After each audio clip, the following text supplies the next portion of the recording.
Global Podcast. We are live streaming today, this beautiful, uh, as we call it, as we refer to it in the Moorish Science Temple of America, amongst the Moorish American people and our communities, and for all Muslims all around the world. Wassalamu alaikum, good morning, hola, como esta, namaste, konnichiwa, um, what's up and what's happening? Good day, peace, peace, peace to the world, blessings to the world. I'm Brother Ill, and I am your host. So we're gonna dig in here. And so, what are we looking at right now? We're looking at we're on X, the illustrious X, um, and make sure you follow me at Ravana underscore Ill. That's RAVANNA underscore EL.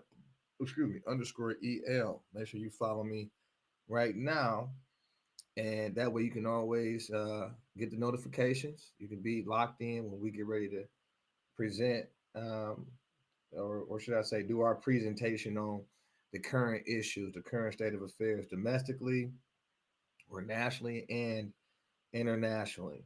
So we want to do our best to connect the dots or communicate this level of intelligence to the wise for your improvement and give it to provided for instructions for the ignorant.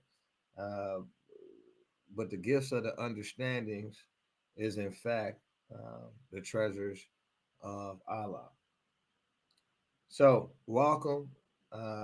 Let's dig in deep here. So what we're looking at is some stuff from the BRICS news. It's just saying just in Ukraine says Russia strike a facility, a nuclear plant with a drone attack. And they say there's been no reports of radiation leak or anything like that. What do you think? What are your thoughts? Is this another psyop? Does this really happen? Is they playing tricks on us with imagery? Are they trying to sabotage President Trump's agenda and legacy of being a peacemaker? That's what he claimed he wants to be remembered as his presidency. And so I seen people were really, so what it is people are really upset. Like the response from the EU, other European leaders from the continent of Eurasia, and they're concerned that the president was able to speak directly with the Russian president. I'm talking about President Trump, without EU or the European or the West, other Western leaders being involved in that transaction. And Ukraine wasn't involved. And I seen it was funny because they said that they would love to have Zelensky a part of the discussion, but the problem is his presidency expired, so they're looking at him as a squatter in the office of president for the Ukrainian people. And so it's basically saying that he's a squatter. He's not even a legitimate, constitutionally duly elected and qualified president. So therefore, he can't have a seat at the table. And I'm not. That's kind of what that's what they said in this report. And this came from, I think, out of Russia. I think Russia's response was, look, they had an opportunity to be at the table, and they let other people influence them with U.S. leadership. And so now that we got President Trump in office, he received the mandate from the people, 77 plus million people, to say, hey, we're looking for peace and not destruction. We're looking for economic prosperity. We're looking for stability and not instability.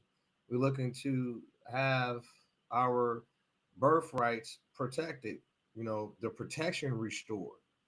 We're going to talk a little bit about negative law versus positive law, but that's what we're looking at here. We got some more stuff that we got to look at, but I want to say something to you from Benjamin Franklin. Quote: "A republic, if you can keep it. A republic, if you can keep it." One of the ways that I believe, from my research, from my investigation, from my executive uh, investigation, and I was able to launch in the city of Pontiac and get into the inside of the infrastructure to understand its operation, understand its its system of thinking, why it does what it do, right? Why those policies exist in the first place. What they were referring to as anti-American policies, anti-American legislation, it really is unconstitutional.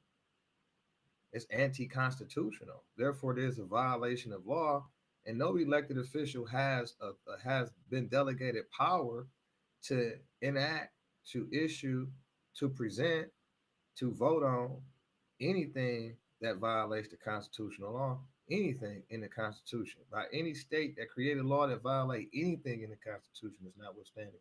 So the the lack of consciousness around the American citizenship, the birthrights, the inherited rights, the unalienable rights, the purpose and the functions of the Constitution, the principles, the ancient principles that birthed the Constitution. We're talking about a contract, an agreement,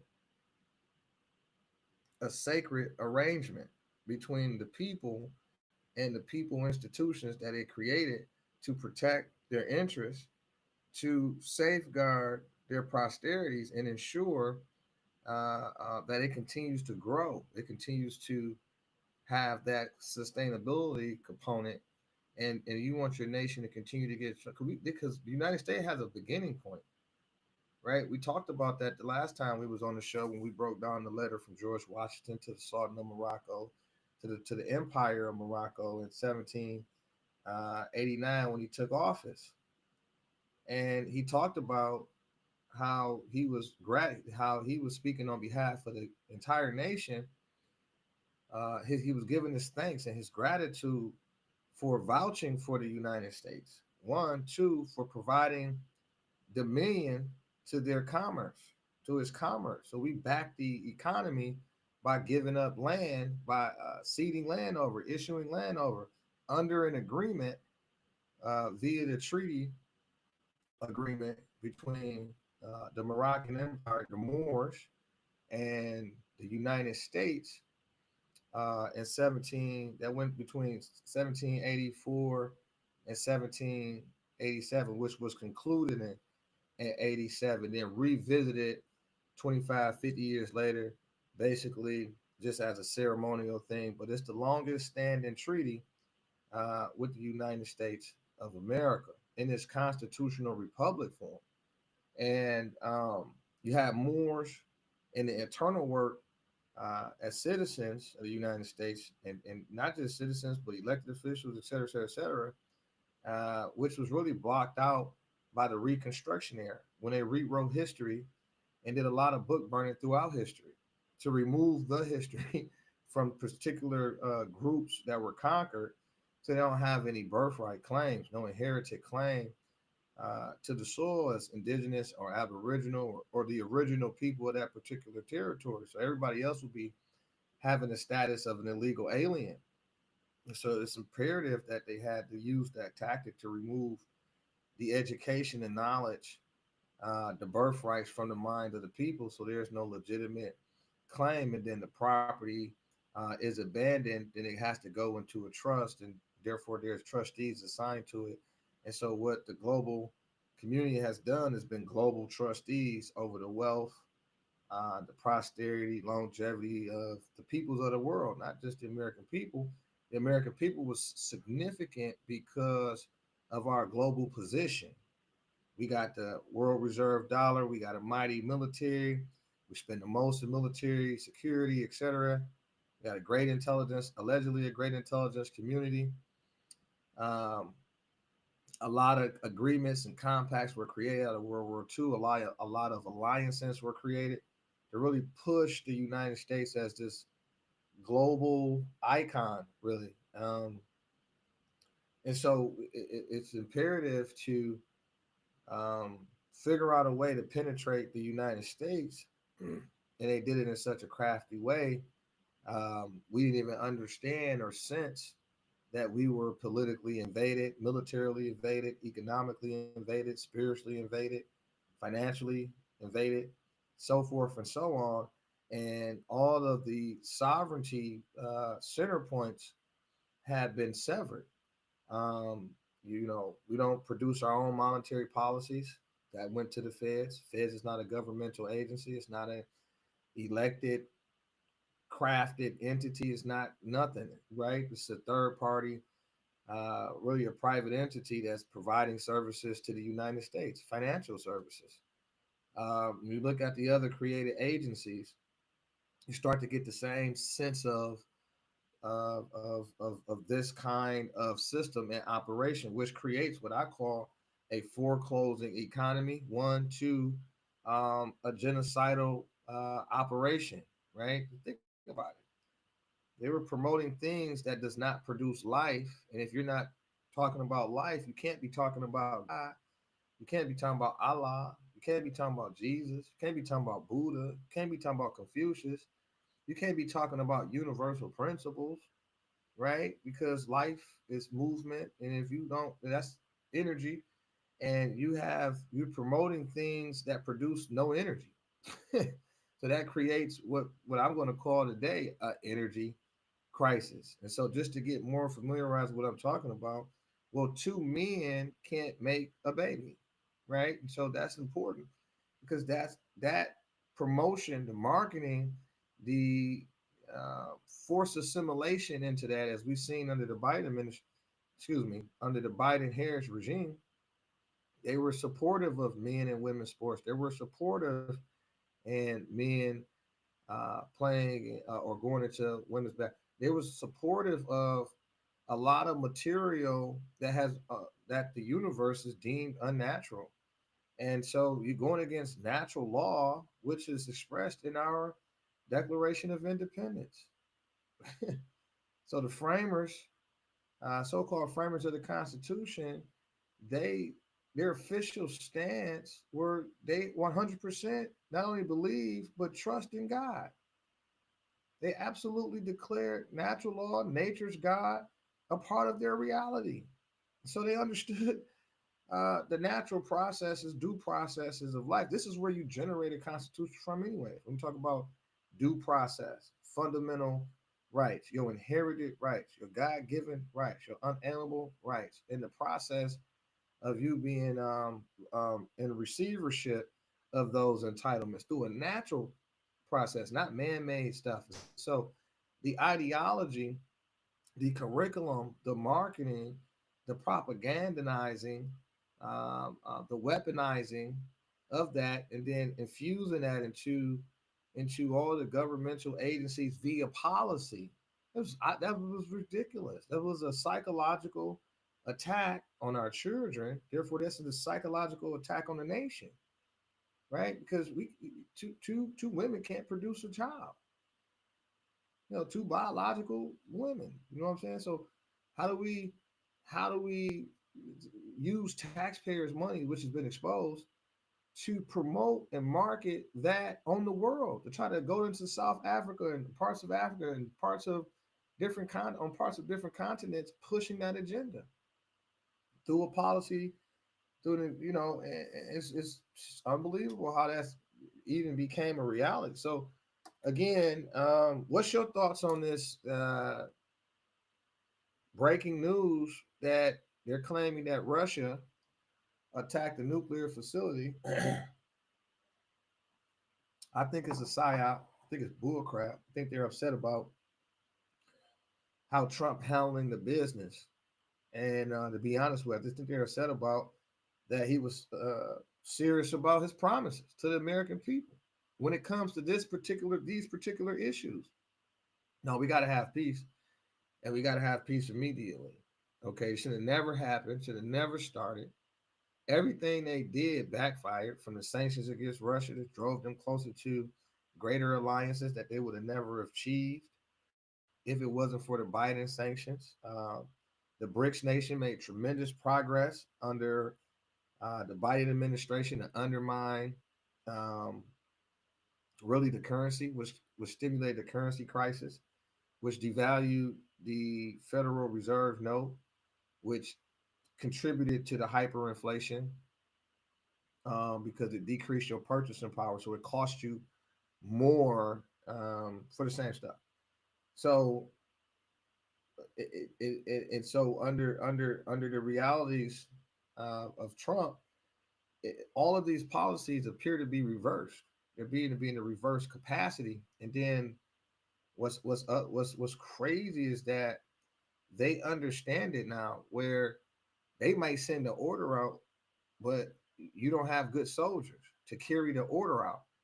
And so that's the difference that I think I see in the behavior of this administration, is to have specifically identified the bad soldiers that's not willing to carry out the order, which is not a debatable item. It's not Congress where we debate something before it goes before the full Congress for vote or the full Senate for vote.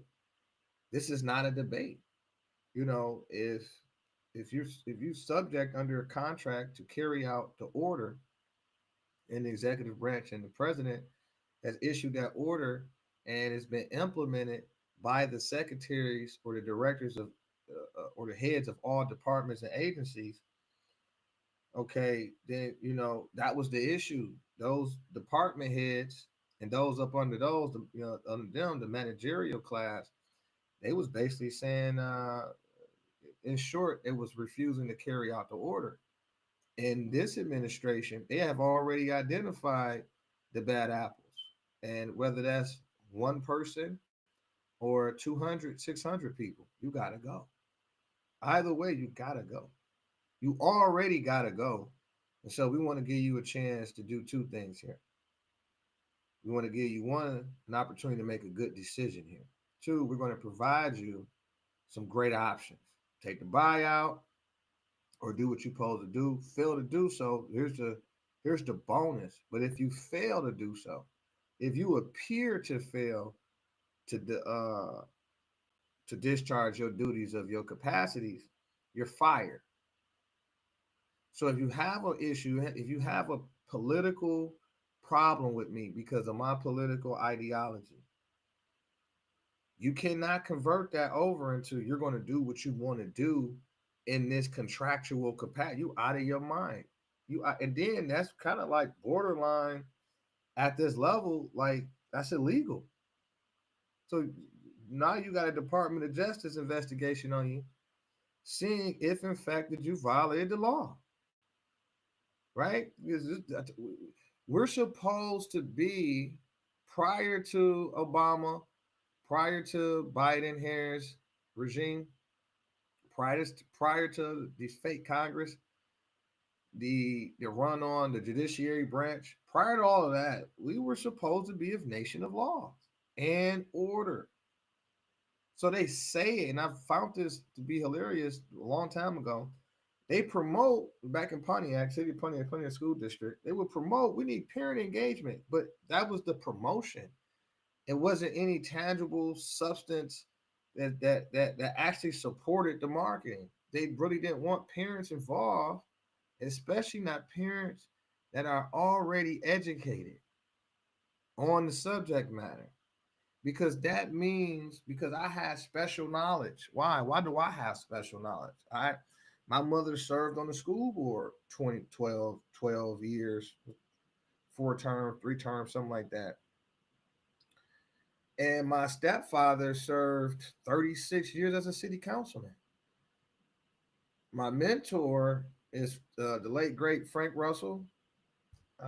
Just a phenomenal background. Don't really know where to start. But the point is, I was born in a house of doctors, and then in my inner circle were doctors too. Okay, doctors of the law, politics, civics, history, Moorish history. So the flip side of that, from my grandmother and great grandparents and uncles, everybody is civil servants, religious leaders, Muslims, grand sheiks, and so I come from a beautiful background, beautiful family, which I'm privy to have inherited a certain consciousness. So When I'm in the room, I understand how and how the law works. I'm familiar with the law, familiar with the processes, and I'm familiar that that's our money, right? And I'm familiar with how that money is supposed to be used. So obviously, I'm not a person that can be in the room when there's a lot of stealing going on because I'm gonna notice the stealing. So again, my point is they market it, but in reality, um, they don't actually have an intent or sincerity to actually have a increase in parent engagement because it would increase parent awareness. That's really the issue. It'll increase parent awareness about the ongoing money laundering operations right within their school districts, right within their local communities, and they don't realize that it's connected internationally. Our funds are going overseas to empower foreign nations, hostile actors and non-hostile actors, allies and non-allies, and the American people had no idea. Right in their neighborhoods, they have suffrage. Right in their communities, they have high poverty rates, high which produces or foster high crime rates, which is all supported by failing school districts, which just tears apart households, having producing strong households because you can't produce a strong workforce, highly skilled workforce, and entrepreneurship mentalities, ownership mentalities. You have a renter. 70% of the population in Pontiac, the city of Pontiac, Michigan, and Oakland County are renters. 70% of the population is renters. So when you break down the American dream, you're saying the American dream, based on what we've learned, is ownership. Basically, you own your own house, you own your own car, you own your own business, you have your own family, you raise your own family, you have your own principles and customs and culture that you inherited from your ancient ancestors. You're different, you're distinct, and it's appreciated, right? It's valued because America's supposed to be the melting pot of the world, where you have all of these different nationalities, all of these different, which now from that you get all these different cultures, these cultural practices. It's beautiful. Have you ever seen like a bed of different flowers, different roses, different colors, different sizes and shapes? But it's beautiful. It's just a beautiful scene. That's what America, North America, is supposed to look like. Okay, when you see the United States of North America, you're supposed to see this bed of different color roses, different, and it all got a sweet odor, right? It got a beautiful sense to it. And automatically when you stare at a rose, when you stare at a tree, it automatically causes, um, um, it creates a stress relieving environment where the anxiety start to leave, the depression start to leave. Look it up. And it's amazing the effects it has on your cerebral, right? Strengthening your cerebral, and advancing all of its functions. So that's what the United States of America, and I know we say America. I know we talking about, and we talking about the continental, or we talking about North America. The United States is headquartered at North America. So my point is, uh, um, excuse me. We moved away from that, and so let me bring it back in. I'll be floating sometime. I apologize. So again, a republic if you can keep it. That's what Benjamin Franklin was telling the people. What do you know? After he came, his response to being asked what kind of government was established at the Constitutional Convention. That was his response. It's a republic if you can keep it, and it's easily can be taken away as we see because we don't we. There was a report that just came out that talked about how the United States government, through the USAID agency, was funding medias all over the world. And this wasn't just the USAID. They actually seen the grant awards that went out and the purpose of the grants from the Department of Defense. So we got all kind of different components from our mainstream representative government participating in actually criminal acts, unconstitutional conduct, right? which is a criminal act. It's a violation of the law. It makes it criminal. It's a crime. And they were using taxpayers' dollars to finance it. Now imagine that. Everything that we've been revealed, the bottom line is they're using it to attack the American people. This is what Trump was saying. So they going after Trump. Why? Because they're using taxpayers' dollars to enrich themselves and to attack you at the same time. I mean, we financed the COVID-19 bioweapon. We financed with the report just came out that that the USAID funds was used to impeach President Trump. And we're going to actually go to that too. I actually got that information. That's part of the presentation, actually. So let me see if I can get things under control.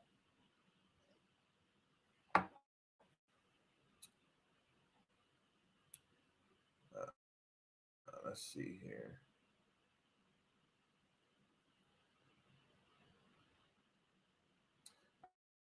I really like what this gentleman had to say. We'll come back to him in just a second.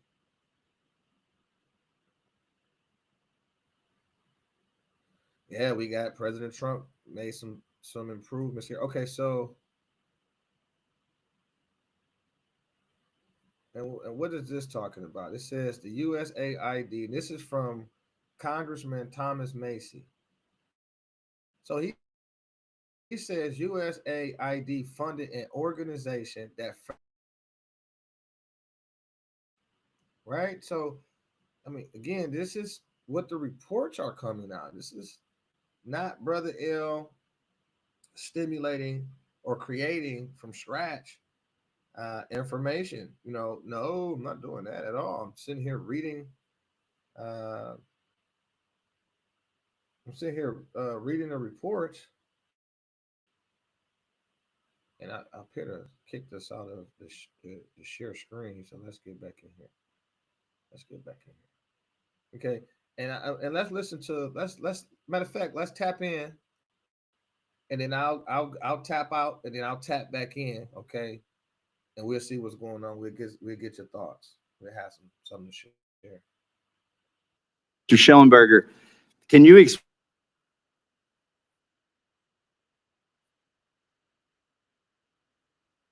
explain how you traced USAID funding that led to the impeachment of President Trump?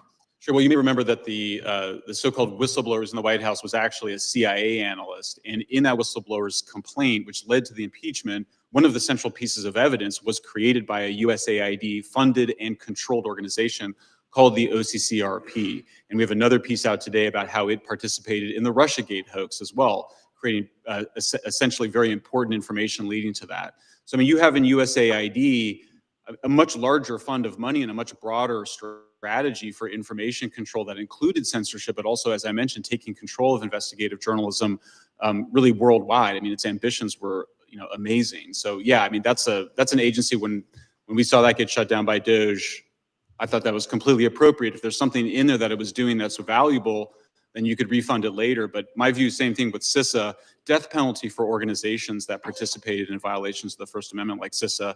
Cybersecurity is an extremely important function. It shouldn't be contaminated and undermined by censorship activities. Well, I think it's always been known that our government has funded the change in administrations, if we can say it politely, of other governments. But isn't it borderline treason when the taxpayer when organizations entrusted with protecting our country are now undermining our own government? Absolutely. I mean, if you're trying to do regime change, illegal, if you're weaponizing DHS, FBI, CISA, that's treasonous regime change activities redirected, that we developed abroad for regime change, directed against the American people and our representatives. I mean, it's shocking, and we still haven't dealt with it as a country. Mr. Chairman, I see my time has expired. I'd like to introduce into the record, or ask unanimous consent to introduce into the record, an article in Newsmax, Schellenberger, USAID paid for Trump impeachment effort, dated February 6, 2025. Without objection. Gentleman yields back. Whoa, So he said it was a CIA analyst planning inside. You had the USDA financing the money. They ran off with the Russia gates in the attempt to impeach a sitting president. He said, "Isn't that treason? Isn't that borderline treason?" My response to that is there's no such thing as borderline treason. Either it's treason or not. What do you think? Is it treason or not? Okay, leave it in the comments. Let us know. We'll run a poll and we'll say, look, 80% of Americans or 80% of people that took this particular poll says it's treason. Now, ultimately, what does the Constitution say? The Constitution says it's treason, then it's treason. It's not a question. So he knows the answer to that question. And what it's for is for us to ask ourselves, is that treason? Because then we have to go to the definition of treason. And from there, it's going to tell us, well, according to the Constitution, so we got to go to the Constitution and see what it says about treason. And then now we have an understanding, right? We can deepen that understanding to go even deeper and say, well, where did they even come up? Where did they come up with the Constitution from? These principles, where did that come from? And then you can start getting into the birth records and start seeing some amazing things there. But is it borderline treason? No, it's treason.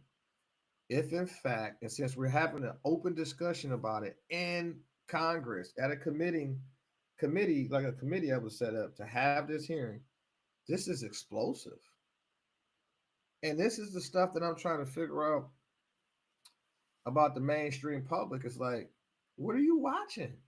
Are you not watching C-SPAN where you can watch the different committee hearings and the things they're doing and the things they're having hearings on, the subject matter? Like, what are you doing? People are doing investigation. And what am I saying about people are doing investigation?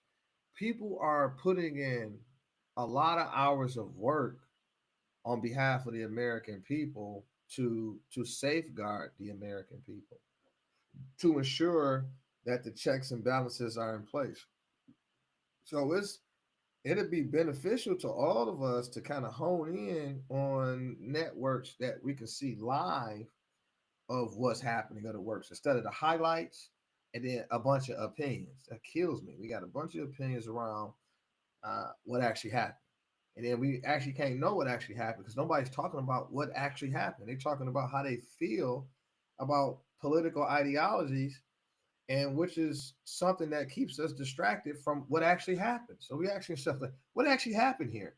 And so one of the ways that I think is important for the audience to use as a leverage point here is to hone in exactly to the live streams of Congress, the congressional and their committee hearings, to observe, the actions, the subject matter, the titles, the intent of the bills, the purpose of them, or whatever the discussions are, whether it's a congressional hearing, a congressional investigation, or it's legislation in certain committees. And we want to look at an opportunity to be involved in real time, not highlight time. I hate that.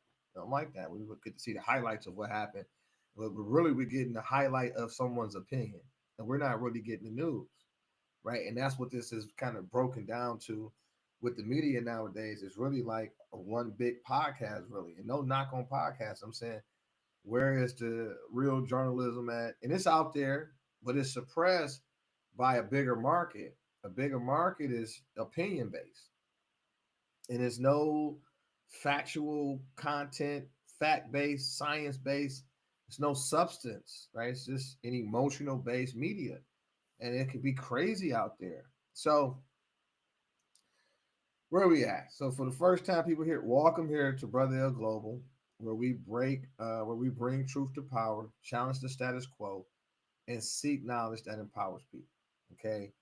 If you missed the beginning of the show, it's fine. Today, we are going to explore the policies of the president that are shaping the nation's wealth, right? Not just the nation's wealth. We're talking about economic prosperity and the rule of constitutional law. We'll break down the difference between, and that's my intent, to break down the difference between positive law under a constitutional republic and negative law under a bureaucratic democracy. And again, we want to shed light on how current policies uphold or deviate from our founding principles. Is that fair? Good. What we have on the item here? Economics. Let's see what we got. So let's talk about like the trade policies and economic shifts, right? The recent push for reciprocal tariffs, we just seen that yesterday with President Trump was giving his official position and official disposition on the trade relations that's been in place and how it's been leveraged against the interests, the posterity of the American people, and which caused again another constitutional crisis because that's against the law. You can never, no elected official, legislator has any authority, or executive or judicial branch has any authority to create a climate that attacks the American people.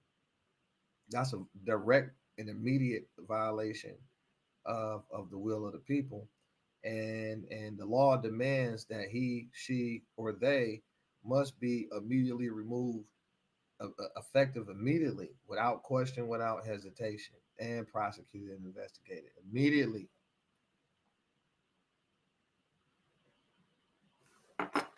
So let's just get that clear. Okay. And so how do we view President Trump? So this says here is that we're talking about so the policy, so let's talk about the recent push for reciprocal tariffs means the U.S. is adjusting its trade policies, which makes sense. We reserve the right to course correction to match the rates imposed by foreign nations. This move, in alignment with constitutional principles, seek to protect American jobs and industries while reducing dependency on foreign economies. Now, because we got to add some content on why would this type of report that we're talking about with Macy saying, hey man, isn't this borderline treason, right? How is USAID is financing an operation to overthrow a U.S. president? That's an overthrow of the U.S. That's a coup d'etat. That's what they're saying to you in a soft form. I'm saying to you out loud in a true form that they're talking about a coup d'etat that went on in 2020. And you've seen the effect when they talk about what we always say, elections have consequences, especially stolen elections.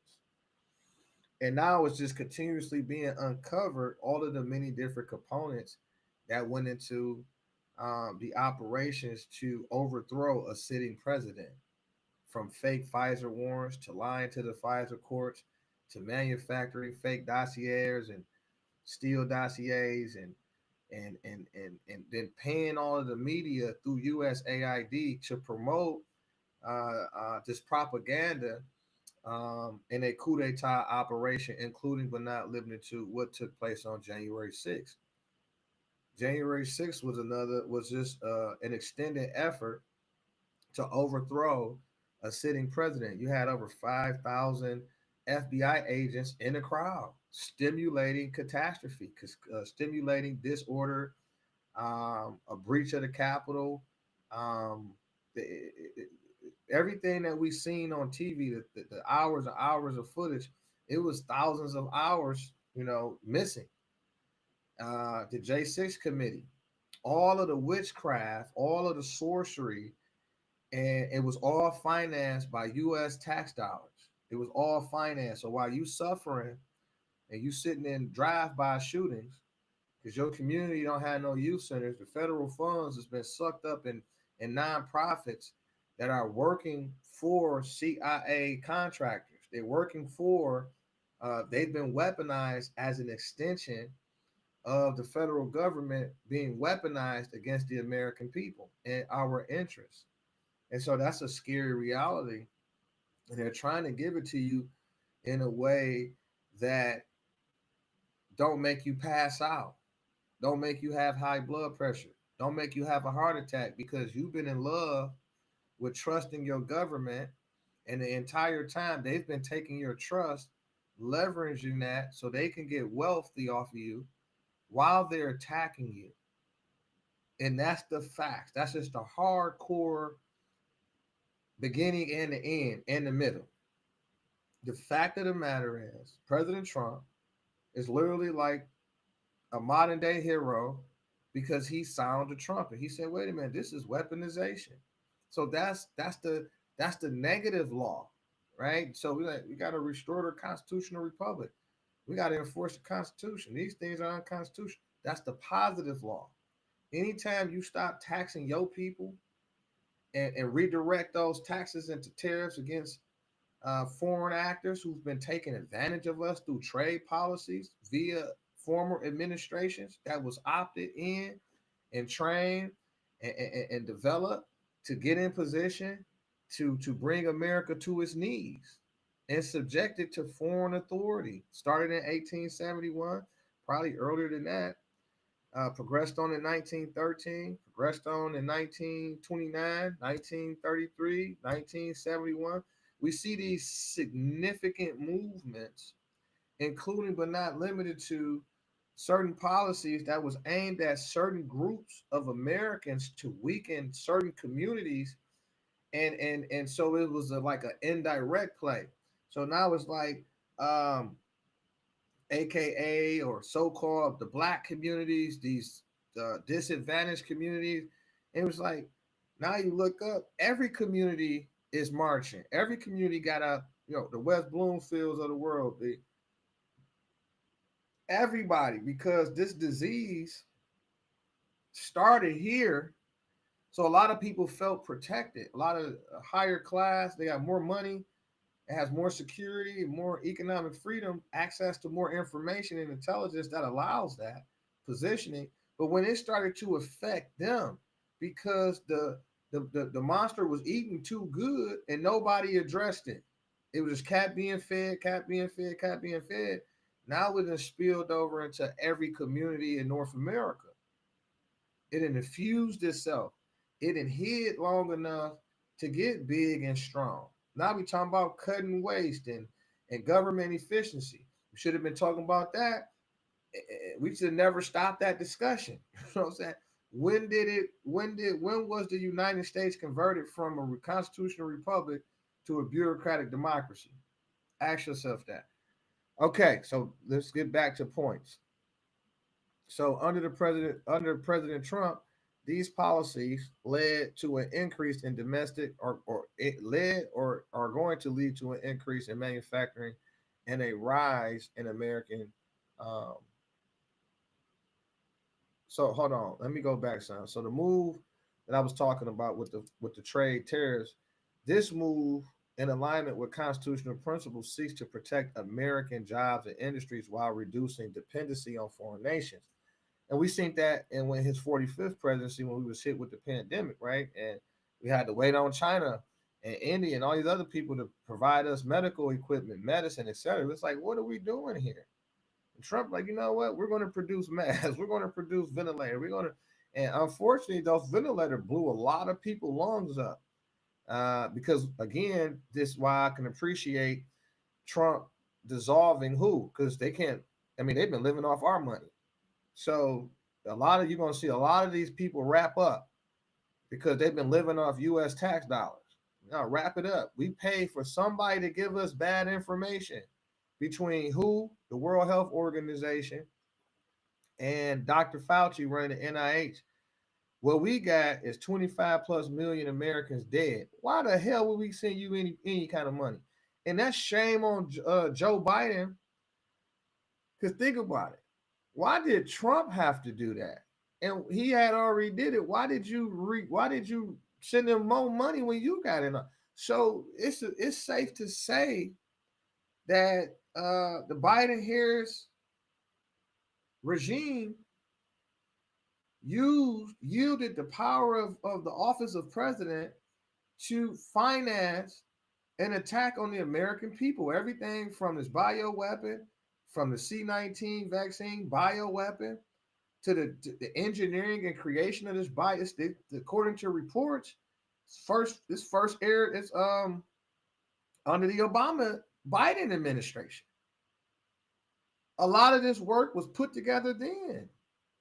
Under that 8 years, they had a stronghold on the executive branch. Hey, Dr. Fauci and Bill Gates and these so-called figureheads, this is not their first complaint against crimes against humanity, going back to the AIDS epidemic, etc. These people and our so-called government in cahoots with Big Pharma, and they all got patents on this stuff. Okay, so let me get back to the script. Sometimes I'm gonna go off script a little bit. Okay, so just work with me. Now, under President Trump, these policies led to an increase in domestic manufacturing, a rise in American GDP, while under Biden, deregulations and policy reversals have increased inflation and trade deficits. So let's talk about the legal support. Where's the legal support for, because they talk about this is illegal. Everybody, kind of spew out stuff and nobody's really knowing the law. So there's a few reference points here. Article 2, Section 2 of the United States Constitution grants the president the power to negotiate treaties, conduct foreign affairs, which includes trade agreements. So, no judge, you don't say anything about judicial branch. We're talking about when we say Constitution, this is why it's so important for you to really get more abreast with the term American citizenship. American, what does it mean to me to be a national? What does it mean to be an American citizen versus a U.S. citizenship? Because there's a two. It's like you had two United States set up. You had a constitutional republic, and then all of a sudden you had a U.S. Democracy, which is referring to the bureaucracy democracy, where some unelected people that get funded by your tax dollars, but not elected by you, are running the government. They could tell the president and Congress, no, we ain't got nothing for you. And they have been. How do you know this? Because the Congress said it. They said, look, these people wouldn't give us anything and they work for us. Marco Rubio, they said, man, look, we had these people in Congress plenty of time and they still wouldn't give us the stuff. And we're Congress. How is that even exist? How do we got agencies? So we the people elect Congress directly. There's no electoral vote. Boom, you work for us. So Congress is literally we the people. Okay? That's why I love the fact that we bringing the awareness to the populist vote, because it's more important to me, in my understanding, that he get the popular vote more than it is the electoral vote. Why? Because we need a president of the people. The American, we the people, the actual American citizens or nationals. So Article 2, Section 2 of the U.S. Constitution grants the president the power to negotiate treaties and conduct foreign policy, which includes trade agreements. Okay. 19 United States Code, Section 244. 19 United States Code, Section 2411, titled Trade Act of 1974, authorizes the president to impose tariffs and other trade measures to address unfair trade practices by foreign nations. 19 U.S.C. Section 2411, Trade Act of 1974, authorizes the president to impose tariffs and other trade measures to address unfair trade practices by foreign nations. Federal case law, United States versus Curtis Wright Export Corp. 1936, affirmed the president's broad authority in foreign policy matters, including trade, as part of the executive's inherent powers. We got Constitution, we got the laws of the United States, And then we got case law in support of President Trump's executive orders. And so just to end the madness, we want to be able to, how do you stop the confusion? How do you stop the lack of unity? How do you end the suffrage? Knowledge. Yahshua, the one we refer to as Jesus, said, my people perish for a lack of knowledge. It's just like people think they're black. No, there's no such thing as black people. There's no such name. There's no nation that's black people. We're going to take that moment to acknowledge and give honors to our prophet, Noble Drew Ali. He's the founder of the Moorish Divine and National Movement, Moorish Science Temple of America, 1913 AD, for the purpose of uplifting fallen humanity, the restoration and the redemption of the Moorish American people. The Moorish American people. Okay. And I'm just going to read a quick message from the prophet. And this comes from the Moorish Salvation, Our God, Unity, the Moorish Science Temple of America, Divine Constitution and Bylaws, Act 6. He states, with us, all members must proclaim their nationality. We are teaching our people their nationality and their divine creed, that they may know that they are part and a parcel of this said government, and know that they are not Negroes, colored folks, black people, or Ethiopians, because these names were given to slaves by slaveholders in 1779 and lasted until 1865 during the time of slavery. But this is a new era of time now, and all men now must proclaim a free national name to be recognized by the government in which they live and the nations of the earth. This is the reason why the great God of the universe this is the reason why Allah, the great God of the universe, ordained Noble Drew Ali, the prophet, to redeem his people from their sinful ways. Okay? What was their sinful ways?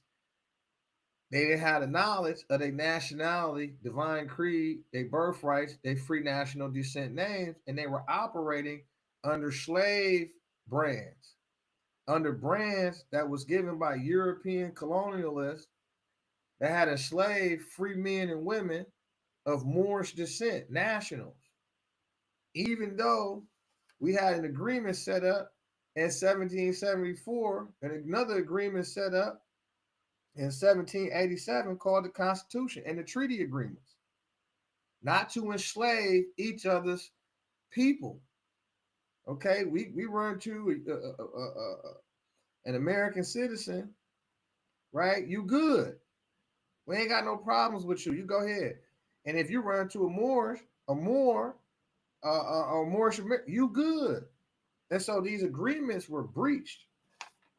Okay. So I just wanted to put that quick message out there for you. Because we got to end the propaganda. The propaganda has come to an end. It's no black nation. You got to show me the black nation on the old map and the new map. Okay, we got the records for humanity here, and there's no Negro, black, or color race attached to the human family. In fact, color means at law, artificial. So moving right along, let's focus on defense spending and the global power struggle. And again, welcome to the Brother L Show. I'm sorry, the Brother L Show. We actually had a rebranding here, the Brother L Global, because we're going to talk about global, national, local. Always got to connect all of the dots. All things are connected by divine cords. However, the president has proposed reducing defense spending while strengthening military efficiency. Under Trump's administration, strategic military investment enhanced national security while cutting unnecessary expenditures. The current administration has shifted priorities, leading to increased foreign aid and diminished military preparedness. We analyze how defense spending policies impact national security and tax dollars. Legal support. Article 2, Section 2 of the U.S. Constitution designate the president as commander-in-chief of the armed forces, granting broad authority over military strategy and spending. 10 U.S.C. That's 10 United States Code, Section 113 outlines the president's role in the defense budget and military appropriations. Federal case law, Youngstown, Sheik versus Tube Company versus, what's that, Sawyer. 1952 reaffirmed the president's authority in national defense matters, particularly when acting with congressional approval.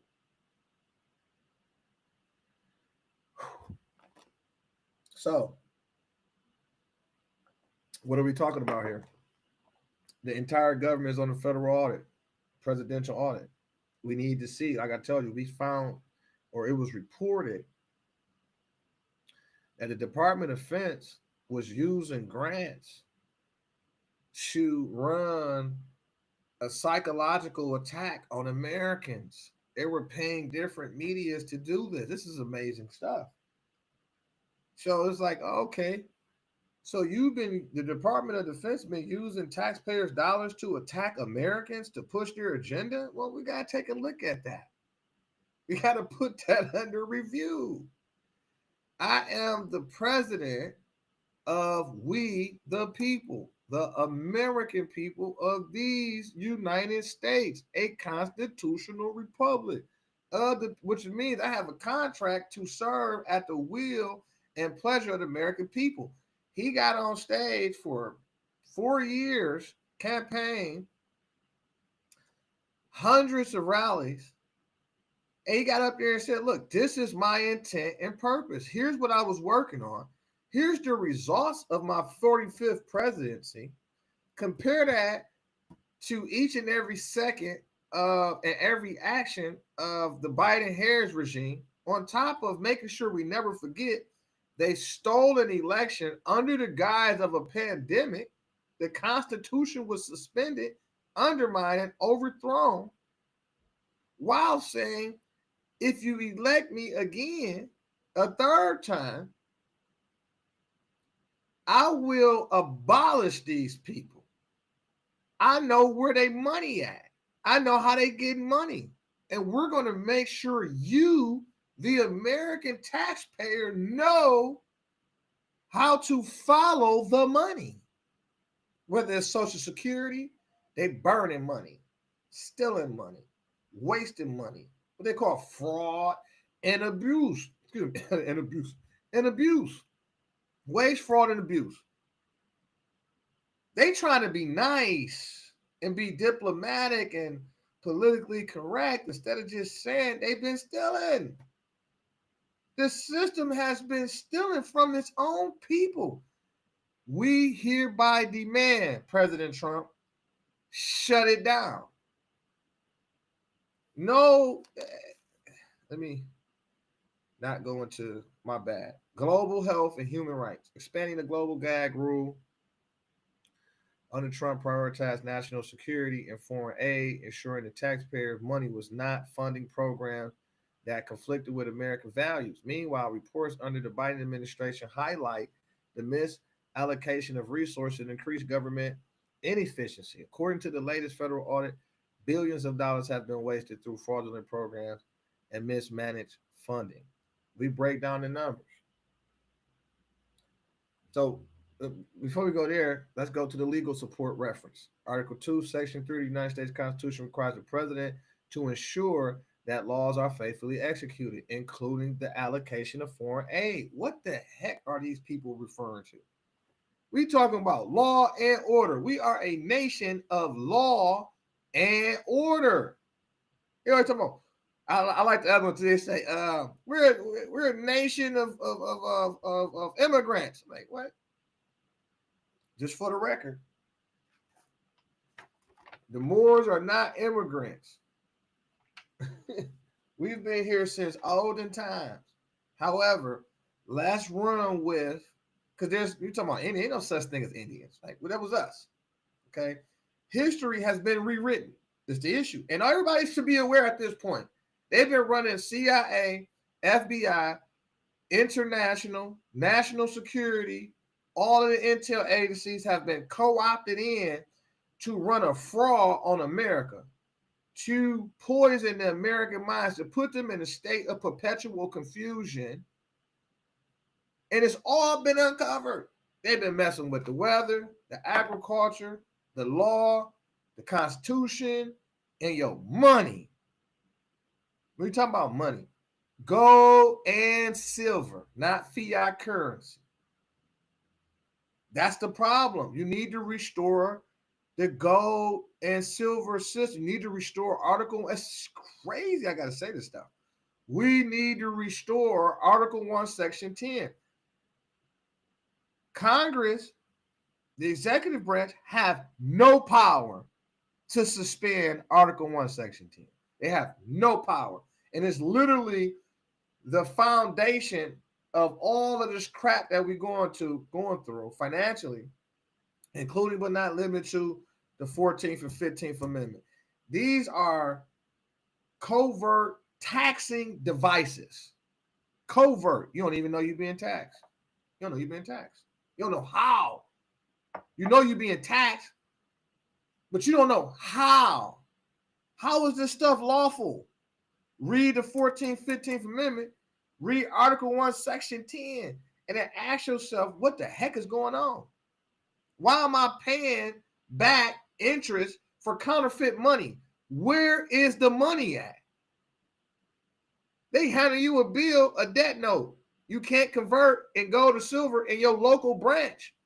You can't redeem it, but you could prior to 1929, 1933.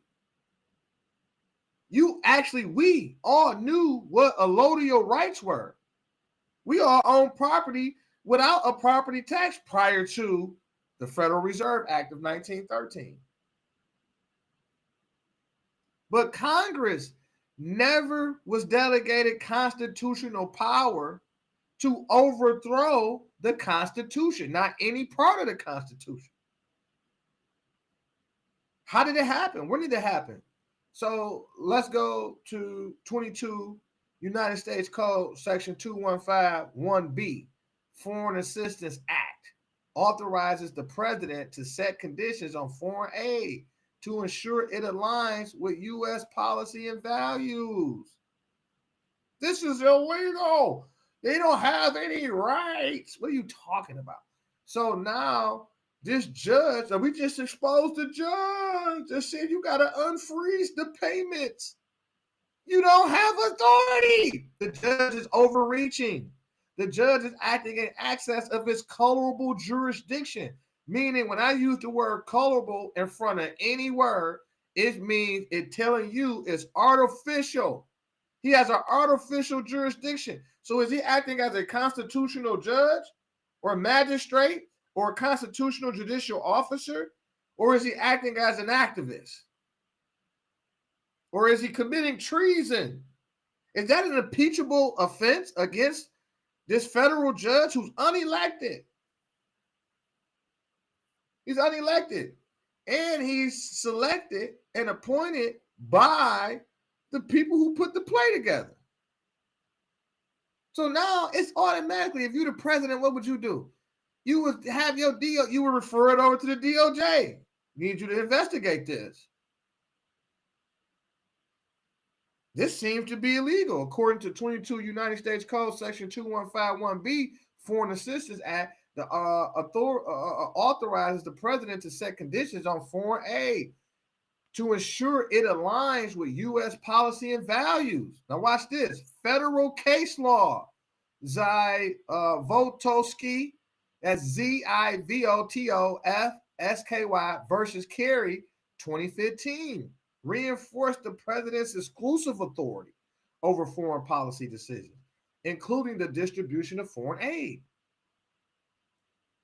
Federal case law, Zivotofsky versus Kerry, 2015, reinforced the president's exclusive authority over foreign policy decisions, including the distribution of foreign aid. So did President Trump act outside of his constitutional powers? The answer is no.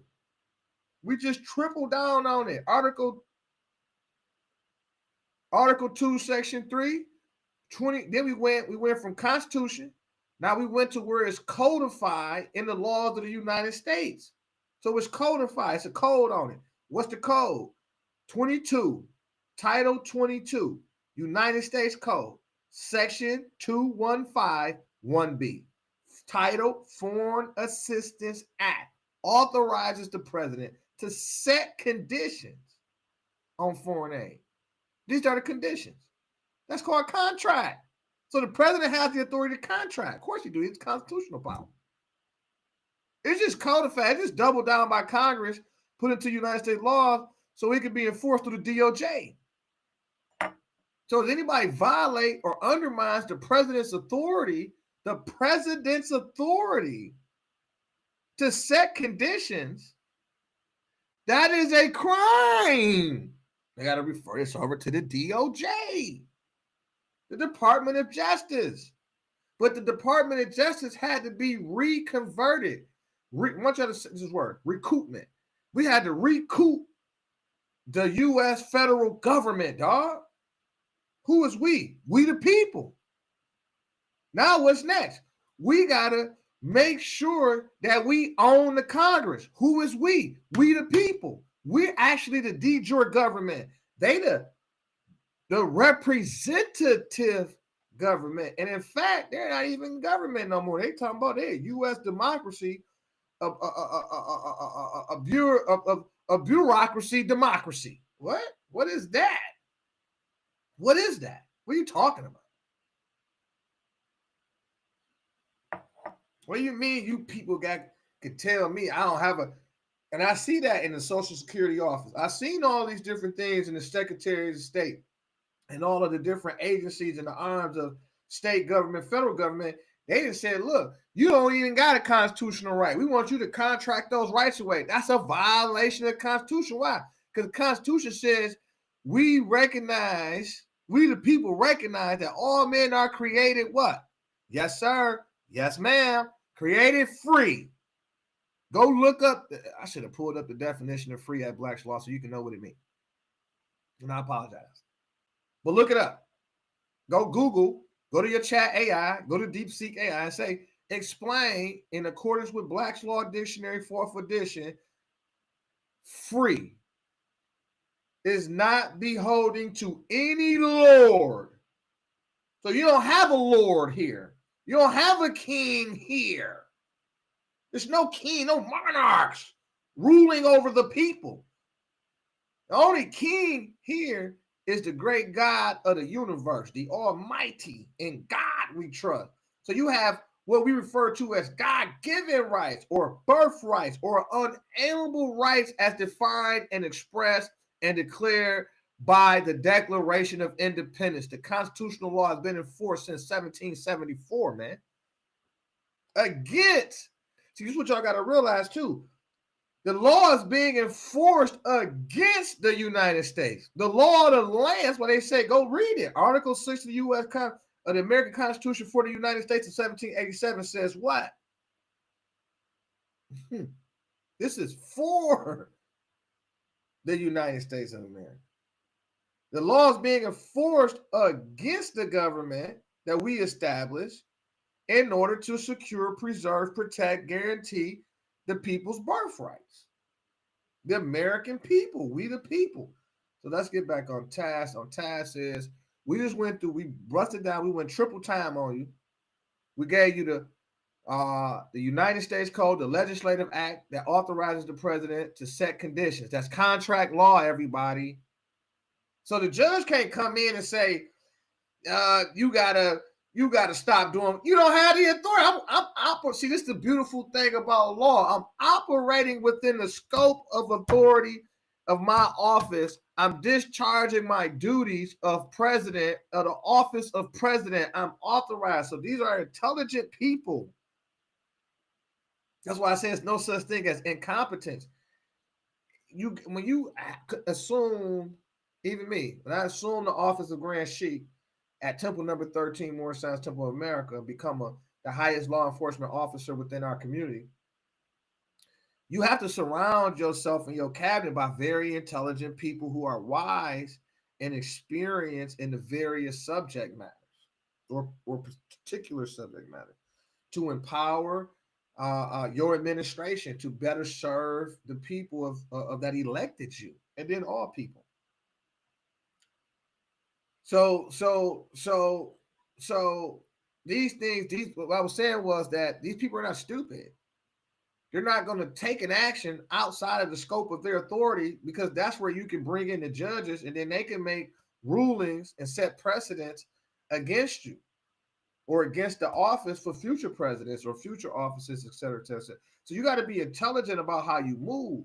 So somebody did the research and said, well, okay, we good constitutionally, then we good legislatively, and then we already good in the federal courts because we got case law precedents that says, no, president, he's reinforced the president's exclusive authority over foreign policy decisions. He got exclusive, meaning you in violation of coming over into his jurisdiction, judge.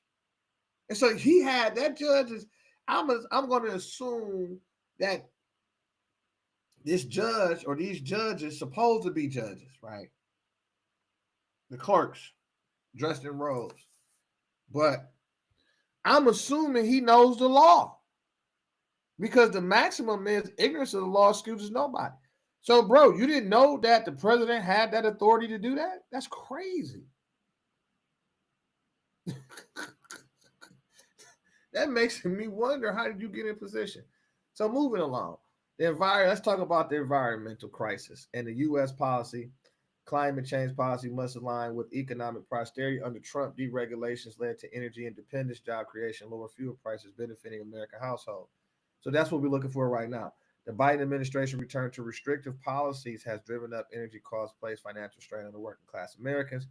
We explored the impact of these policies on the economy. And we all just experienced that. We can see the stark difference between the two.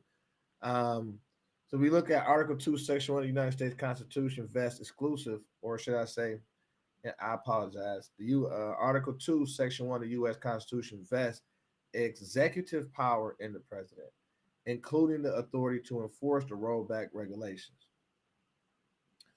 I mean, ask yourself, we're talking law now. They said President Trump is acting a violent. You can't do this. What is these judges? So what I'm doing here is exposing the compromise of the judiciary branch and these solo judges that are acting out of constitutional compliance. And then they're pretending as if they're operating within a. No, you're not. You're operating under the color of laws. How do you go against the laws? Your job ain't to create law. His job is to uphold constitutional law. Anyway, 42 United States Code, Section 4321, National Environmental Policy Act allows the president to set environmental policies and regulations.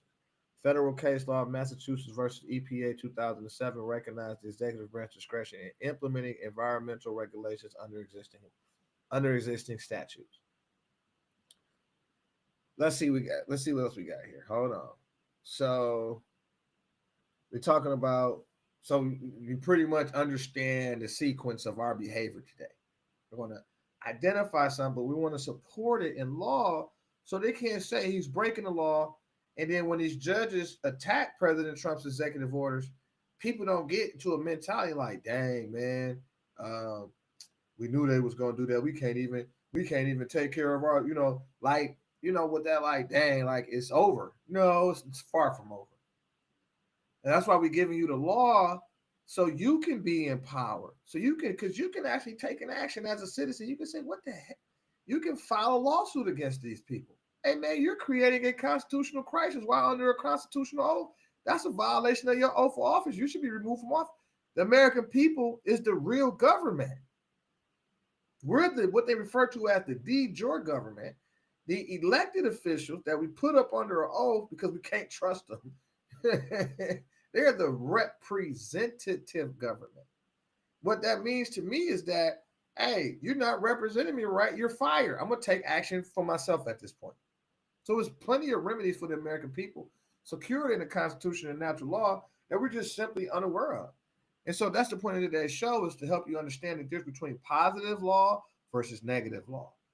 A constitutional republic enforces positive law, ensuring that government operates within its defined power, upholding citizens' rights and economic freedoms. In contrast, a bureaucratic democracy enforces negative law, expanding regulation that infringe on individual liberties, overburden the taxpayer.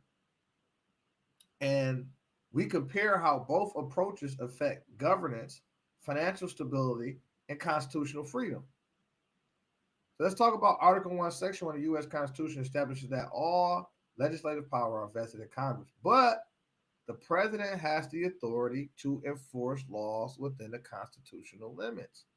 5 USC or 5 United States Code, Section 551, Administrative Procedure Act governs the creation of federal regulations ensuring they align with congressional intent. Federal case law, Chevron USA Incorporated versus Natural Resources Defense Council Incorporated 1984 establishes the principles of judicial uh, deference to executive agency interpretations of statutes within reason. So it established, so the defense, so this particular case law established the principle of judicial deference to executive agencies' interpretations of statutes within reason. So when we get to the issue of federal spending, waste, and immigration policies, recent reports from the Department of Justice and other authorities reveal that billions of taxpayer dollars have been wasted, mismanaged, or lost due to fraudulent government programs. The Trump administration audits expose inefficiencies and cut waste, while the Biden administration have seen increased government overreach and spending abuse, right? So additionally, border security data shows a couple of things. However, it shows that under Trump, illegal crossings and undocumented deportation were at an all-time high.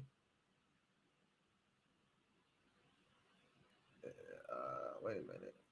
Let's see. Deportation whereas under surge. Okay. Say so.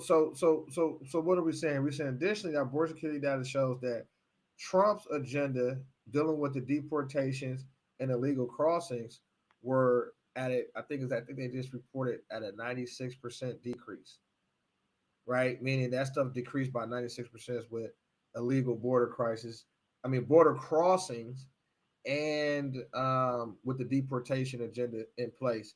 So it kind of sends a message that's saying, hey, look, don't come here, you're going to be deported. Not don't come here illegally. Okay, you're going to be deported. And under Biden, crossings surge, creating economic and security concerns. So when we talk about that whole scope of understanding, like with Trump, you can see the difference, immediate difference. You got, and I don't know, but it's been reported that Mexico agreed to get 10,000 soldiers of their best out there to protect the border. Indeed, same thing with Canada. I remember Trump just announcing that he had a great talk with Canada. They're going to do more about the border to stop illegal crossings, to stop the fentanyl, to stop the drugs, to stop all that increased flow. We're going to reduce that down. And I think he put some pressure on some other folks. But as a result, and then the funding stopped. Like all of the funding is a lot, billions of dollars was used to finance. And let me see if I can pull up some reports on that. Hold on. Let me see if I can pull up some reports on that. My computer just did some weird stuff, so bear with me for 2 seconds here.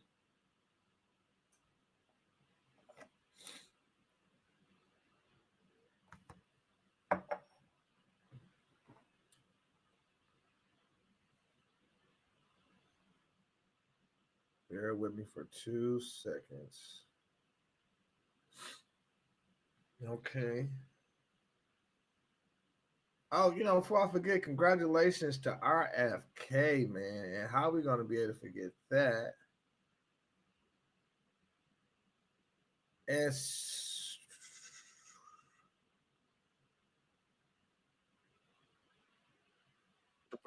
to participate like they always are, the same way we were when we were in the minority.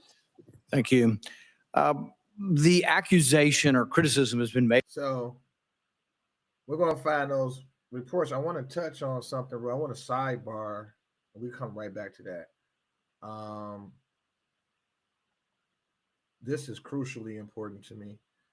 And this talks about the Democrats were inviting to bring a witness. They chose not to, maybe because USAID spending is so embarrassing, thanks to courageous President And so this basically Ron Paul saying, look, and I seen Ron Paul don't agree with President Trump on the Palestinian Gaza proposal.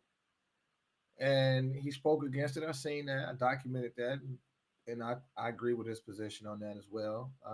We don't support the occupying of Gaza, spending millions of dollars, to occupy somebody else's land and then pretend as we're doing a favor to the world. But I do respect his intent to say, look, it's terrible in there. It's what he called it, I forgot what he called it, like a bulldozing ground, but basically it's totally destroyed. It's a humanitarian crisis site. It's no point in being there right now, other than if you're working on rebuilding. But you can't rebuild anything with people trying to stab and kill you, shoot you dead. So it's a war zone, and President Trump's, from my read, feels like our mere presence in that particular part will deter both parties from fighting, because they would have to include us into the fight. And for some strange reason, we feel like that's not what they want to do, is start a war with the United States. So we're going to occupy that area to bring about an immediate peace. Well, the only problem with that is, from a lot of other people's standpoints, and even mine, is that, well, you just simply tell both parties the fighting is done, and here's what we're going to do. We're not going to finance your ability to keep rendering the Hannibal-like conduct, guerrilla warfare tactics, and the other party, we're going to kind of approach you the same way, with the same, because we found out y'all been getting money from condoms, $50 million in condoms, $50 million in this program and that program, humanitarian aid, and you guys want to rebuild Gaza. You want to be a part of the civilized community with respect to development. We want to redevelop. You guys want to redevelop, make it bigger, better, more beautiful. We can aid and assist in that area, but all of the fighting got to stop. I think that they should take the what I keep hearing the leaders of the region keep proposing, which is a two-state solution. Look, everybody has a right to their sovereignty. Everyone has a right to exist. Everyone has a right to their resources, their inheritance, their inherent rights. I believe that wholeheartedly. I know that to be a fact. And so we need to reimagine how we're going to approach the Gaza Strip. And it's really simple. You just simply call Netanyahu and tell them the following: the same thing we did with Ukraine. Look, man, we're subsidizing you by the millions and millions of dollars. Billions of dollars we give you. Look, we're not going to support a continued war effort. I mean, it's really that simple. Y'all gonna have to figure it out. Okay, we didn't kill enough. As enough blood has been spilled, innocent life, children, innocent people, civilians have been murdered. And it's no good guy and bad guy in this situation. Everybody's behaving like a terrorist. Everybody's behaving like a terrorist to me. Okay. I know people got to be strong. I'm pretty sure people said, we'll fight to the death, every last breath from every woman, everybody. I get it. I do get it. From a sense. Because if somebody's trying to break in my house, kill my family, I'm going to use every measure, every source and method available to me immediately, effectively, to defend and to deter any type of unprovoked action, right? At all means. So I get it. Both parties. I understand both parties. Okay, whether you're trying to expand operations or whether you're trying to defend your people. Okay, I can understand both realities. But here's the one reality that must be manifested: the reality of peace. We can't go back 10 years from now and then you shoot 10 rockets off. No, we got to have lasting, everlasting peace. And so if they really real leaders, if Hamas leaders and the Zionist leaders of the Israeli state, of the state of Israel, if they're really serious about peace, then look, you release the hostages, okay? Israel, release all of the Palestinian hostages, political prisoners, release them. Hamas, y'all release y'all prisoners, political prisoners, hostages, etc., effectively immediately. Why do we got to wait for Saturday? Why do we have to be threatened into, and then presented with this false sense of peace through strength? No, peace through strength, intelligence, wisdom, with love, truth, peace, freedom, and justice in front of everybody. You can't be a nation of freedom and then take a back seat when other people are saying we are entitled to our freedom. All men are created free. By our own doctrine, we are subjected to that principle, right? All men are born free. So one nation can't occupy another nation, and this nation can't occupy this nation. And this nation can't be shooting missiles, and this missiles can't. Wait a minute. Where's the understanding? Where's the diplomatic understanding at? And it's not, we're going to blow up everything in the area. No, you're not.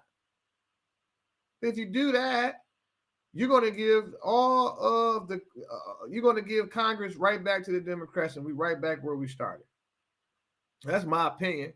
It may not happen like that, but this is my opinion. This is my reading, right?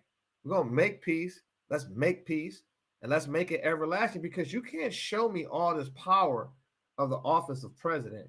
You can't show me all this power of the United States, all this authority, all this might, and then act like we don't have the power to stop all that stuff over there. As far as we're directly financing all parties in the region in some way, shape, or form. We just seen Trump with the King of Jordan.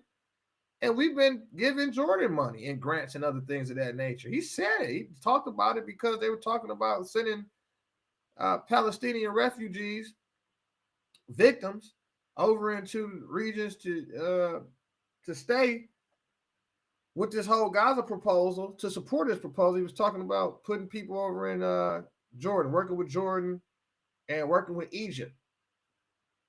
And he said it. He was like, look, man, we give people a lot of money. So it's official that we've been financing everybody. Like literally everybody. That's why he feels so comfortable in his skin in negotiations, because he's full aware that we've been giving you money. We've been subsidizing you. We've been taking care of you. We've been making sure you're a part of what's going on. That's why you are allies. That's our interest. And we need security for our money, or for our Federal Reserve notes. That's why they keep saying the bankers run everything, because the bankers determine monetary policy. They're the ones sending the money to the U.S. and for a loan. So how are we getting loaned, and we have to pay back with security? So when they push an agenda, the bankers push an agenda, we got to follow that agenda. You owe us. So it's crazy how this stuff is kind of like it's not crazy. It's actually a beautiful opportunity for the American people to rise to a higher sense of their conscience. You have to anyways. You're being forced to, whether you like it or not. You're being forced to, whether you like it or not. You can't hide in the closet. You can't be safe in your car, inside of your home, or you feeling safe and escaped inside of your favorite TV programming. Hey, it's nowhere for you to run, but it's everywhere for you to stand up and enforce the constitutional law. I told you I'm going to run off a little bit, but it's okay. Hey, that this is an unserious hearing full of conspiracy theorists.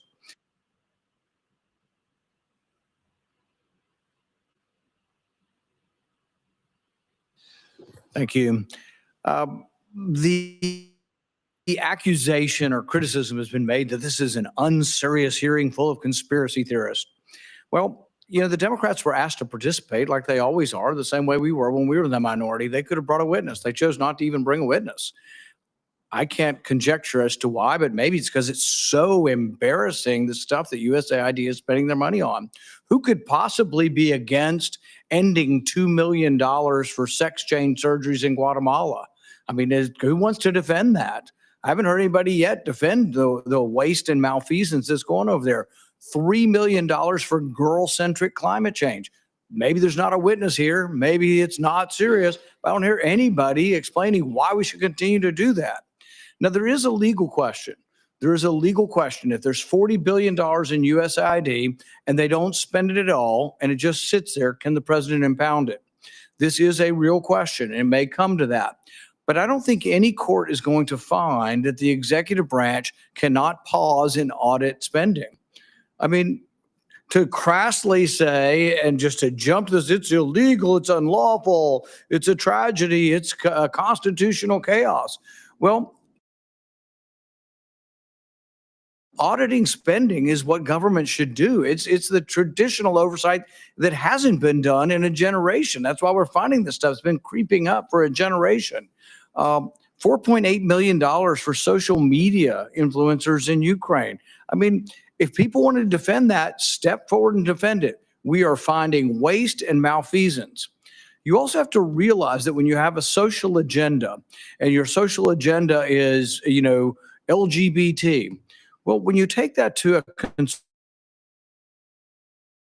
conservative country that has religious problems with that, and you want to foist it on them and fly flags, what ends up happening is that doesn't increase diplomacy. That actually goes against diplomacy. I don't care what people's views are on any of these subjects. You can have any view on LGBT, but it shouldn't be part of foreign policy to force this on everybody around the world. It just isn't part of government and should never be part of government. But we're only finding this out because we have a president with the courage, including the advice of Elon Musk, including the advice of a lot of us, who have been saying for years, we need to look at USAID and make sure that they aren't committing fraud. Look, this morning, the CFO of FEMA was fired because she's spending $54 million on luxury hotels for illegal aliens. My goodness, there's a lot of Americans struggling to find work. Laken Riley's killer, we flew him and put him up in a luxury hotel in New York. He was there for a few months. We spent all of our money on his meals, and then we flew him to Atlanta. And then he drifted over to Athens, and then he killed Laken Riley. Most Americans think that that's crazy and we shouldn't be doing it, but we are only finding it out because for once we have a president with the courage to say no, to go over there and put a padlock on the door and take the name down. But ultimately, there will be a legal question. Can he impound it, or will it have to come back to Congress?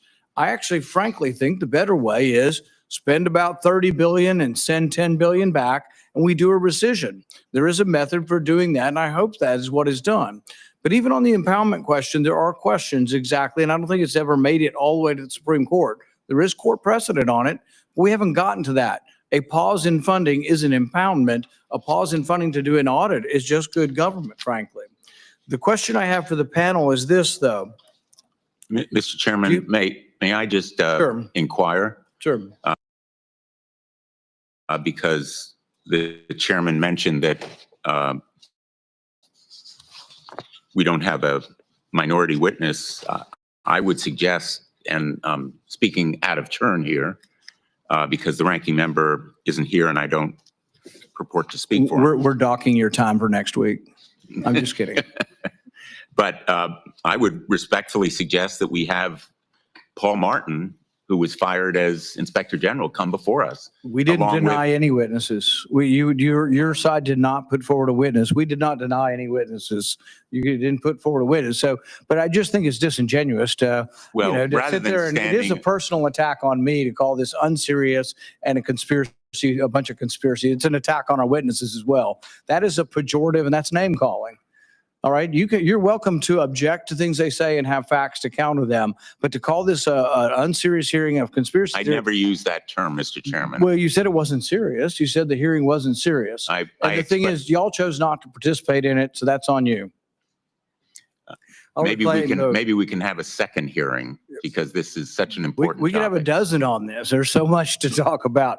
But anyway, I think we ought to be, I'm not criticizing your ranking member for being unserious or conspiracy theory. He has his opinions. We make our arguments both sides, but if we call names and say, oh, well, your ideas are conspiracy theory, that's a pejorative, and that doesn't get us anywhere, frankly.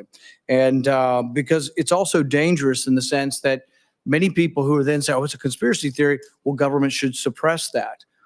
This is what went on.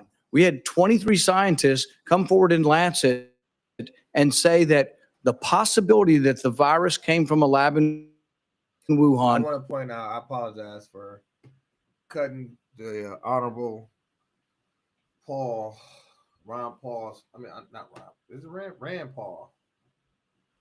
But you heard what he said. The tactic is immediately put you on it. It's funny because I remember that was the Democratic. Let me see here.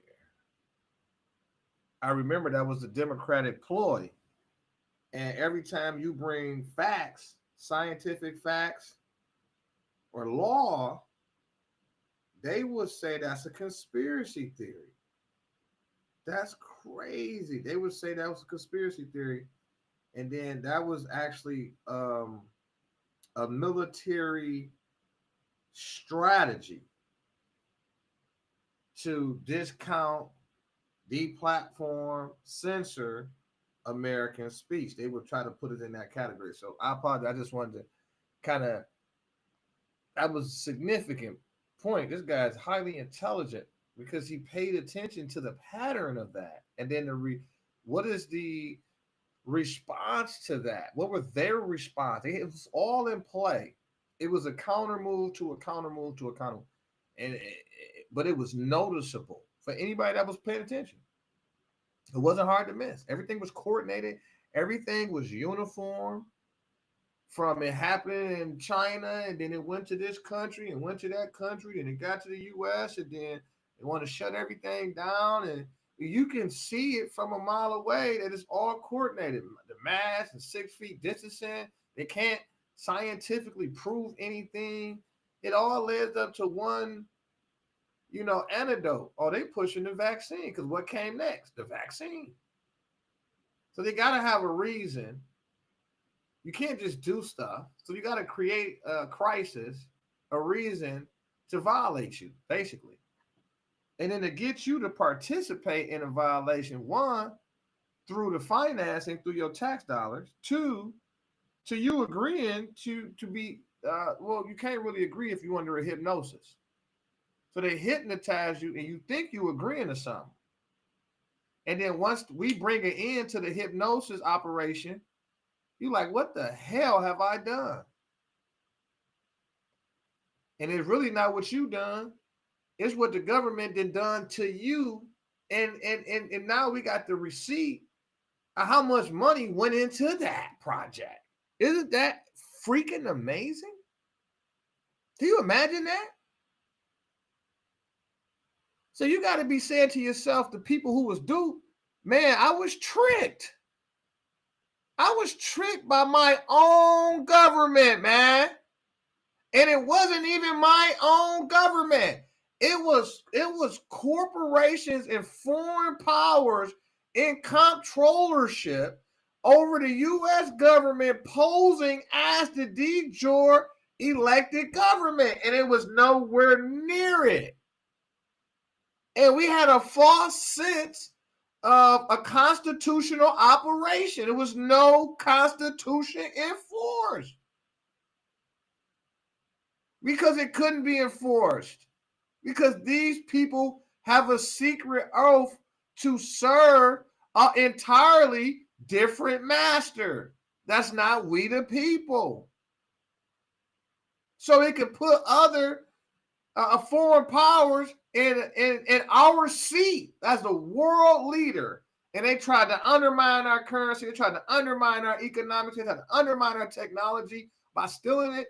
They tried to undermine every part of every part. They didn't try, they did. They were successful. You have foreign police stations covertly established in the United States, man. That gotta really make it. We're in trouble. We're in deep doo-doo. So by the time we get hit, you don't know where the hit coming from. But here's where you do know. The hit coming from exactly where the hit on Kennedy came from. And that's, you can bet your bottom dollar. The same people who was involved in the organization, who was involved in the murder and assassination of Kennedy and other leaders in his age, in his time, before his time, after his time. It's the same people that's involved in putting a hit on America via the bioweapon and regulations, which are tax systems, covert tax system to bleed you dry. They've been bankrupting the American citizens, the American businesses. They've been bankrupted. This is what you need to see. You've been dealing with bankrupt negotiable instruments, financing instruments. That's not gold and silver. Read Article 1, Section 10. That's not money. It has nothing to do with accumulation of wealth. You're accumulating a national debt that's running over $36 trillion right now. You can't accumulate wealth with debt. So you have to return the United States back to the gold and silver standard. Article 1, Section 10, for the Constitution to be fully enforced, for the United States to have any financial integrity on the world stage, and it can't be done through military might. You got to respect nation sovereignty. So you can't just use military. You have to understand the economic science. You got to understand our position economically. We can do this with trade relations. We can do this with simply doing better deals to get nations in compliance, to get nations from stealing from us. We're going to tariff you for that. We're going to put 100% tariff on you. We're going to put 100%, 25% tariff on you. You've been involved. We caught you stealing from Americans through these different platforms that was set up for an international money laundering ring to exist, human trafficking to exist, drug trafficking to exist.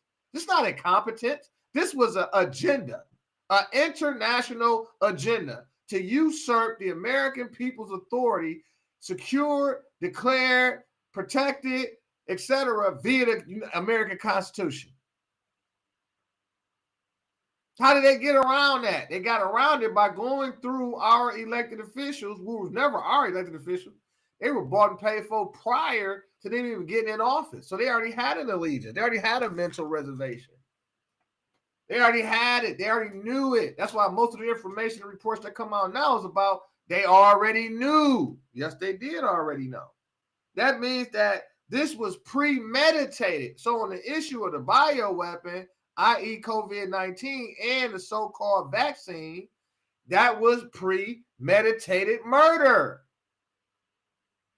That's premeditated murder or attempt murder to cause grave and bodily harm because it supported the depopulation agenda presented by the world so-called global elites. And they actually paid, they actually use our tax dollars to fund the WEF, the WHO, the United Nations, NATO, all this humanitarian so-called aid where they finding box of bullets and guns wrapped up as aid, humanitarian aid. We've been going around the world financing regime changes, causing dismantlement of countries, nations, causing destabilization on the planet. And it's not us, it's people doing business in our names, using our credibility in finance.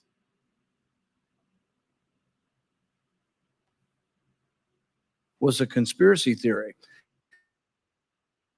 And then government promoted back to Twitter and others and met with them on a weekly basis, trying to suppress. Facebook for a year and a half said that ideas like mine that it could have come from the lab were to be suppressed. Michael Schellenberger, why don't you, if you wouldn't mind responding to how the government was involved with trying to suppress speech that you found out through Twitter files? Well, sure. And also, I would think whenever you hear somebody accuse somebody of a conspiracy theory, I think you should consider that they are themselves spreading disinformation.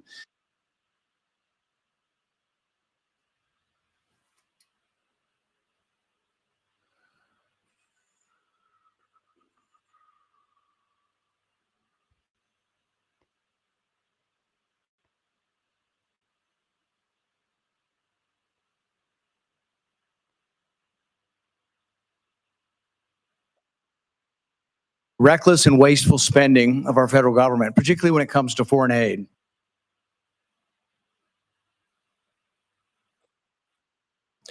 The United States should not be the sugar daddy for the entire world, especially not for countries and organizations who act contrary to our nation's beliefs. Our country is $36 trillion in debt, yet we continue to send billions of dollars overseas, often funding projects that are not just useless, but in many cases actively harmful. Taking the path to fiscal responsibility is often a lonely journey, but thanks to Elon Musk and Doge, they've brought to light the waste that I've been highlighting for over the last decade. Every year I release my Festivus report to expose the ridiculous spending of the federal government, and this past year was no exception.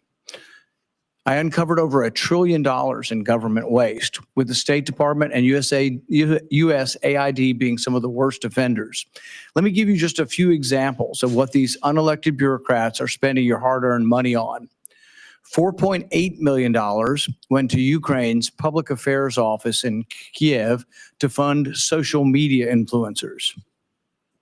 Instead of protecting our own border, $2.1 million was sent to Paraguay to enhance their border security. USAID also funded a group of Ukrainian women-led designers to travel to the Paris Fashion Show. I don't know about you, but I'd imagine Ukrainian women have more important things to worry about than appearing in the Paris Fashion Show. USAID spent $2 million on transgender surgeries, hormone therapy, and gender-affirming care in Guatemala. $3 million was spent to promote girl-centric climate action in Brazil. And I'd love to picture what a conversation about girl-centered climate action looks like. It's like, hey, Barbie, do you know what girl-centered climate change is? Since when do we believe arguments need to be tailored for girls to understand? How insulting to women at large that they think there are special arguments for girls to understand that are different than boys. $25,000 to fund a transgender opera in Colombia. Was nobody in Colombia willing to buy a ticket? USAID spent $32,000 in Peru to create a comic featuring a trans hero to address social and mental health issues. What does that have to do with diplomacy? $20,000 to fund a DEI program for a drag theater in Ecuador. $20 million was spent to produce a new Sesame Street show in Iraq. USAID spent $6 million to promote a project boosting sustainable tourism in Egypt.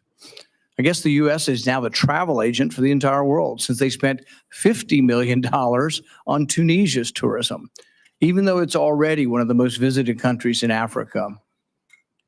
USAID gave $87.9 million to help Afghans farm, and incidentally, farm poppy, the plant from which opium is extracted.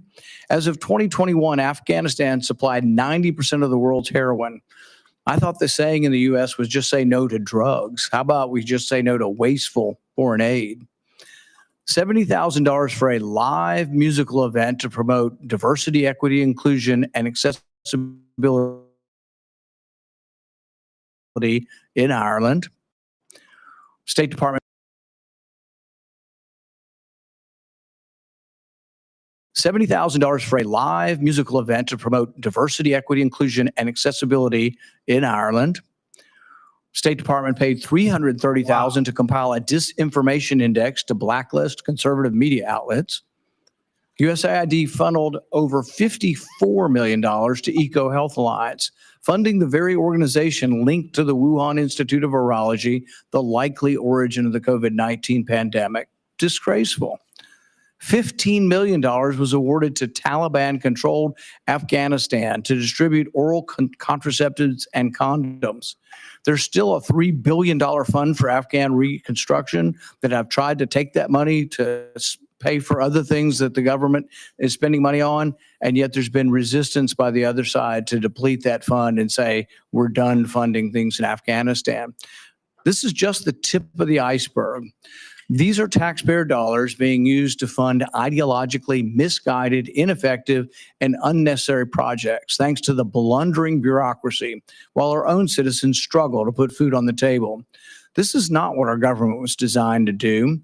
The U.S. government is not a charity, and it should not be doling out cash to foreign organizations, some of which actively oppose the United States with no oversight.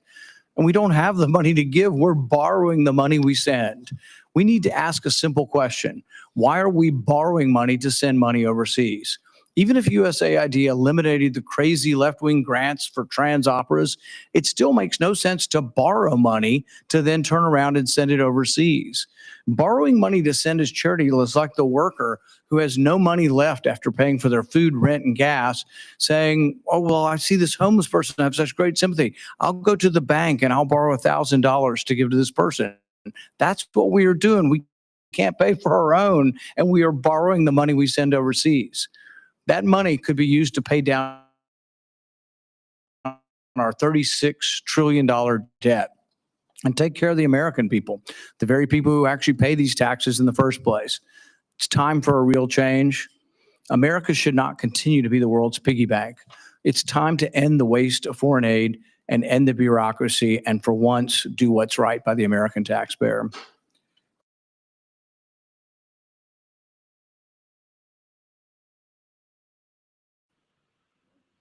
Okay, so let's go through some facts, some more facts in support of Senator Paul.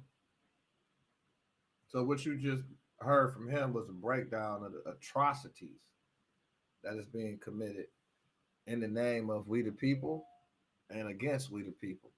So that creates a what they refer to as a breach of fiduciary duty, is a legal obligation imposed on a person or entity, the fiduciary, to act in the best interest of another party, the beneficiary or principal, which we the people are the beneficiary and we're the principal. Another word for principal is grantor. So we're the grantors. We the people ordained this constitution, which is in your preamble, is letting you know, declaring that we are the grantors, the owner. It's our property that we're placing in a trust, and we're going to call this trust the United States Constitution. The Constitution, and the trustees is the United States government, and we're the beneficiaries and the principal. So the United States government, Congress, the three branches are all have a duty that's imposed against them, a legal, lawful, and constitutional obligation pending against them, issued from the people. And anybody that serve in that capacity have absorbed and are subject to the will of the people.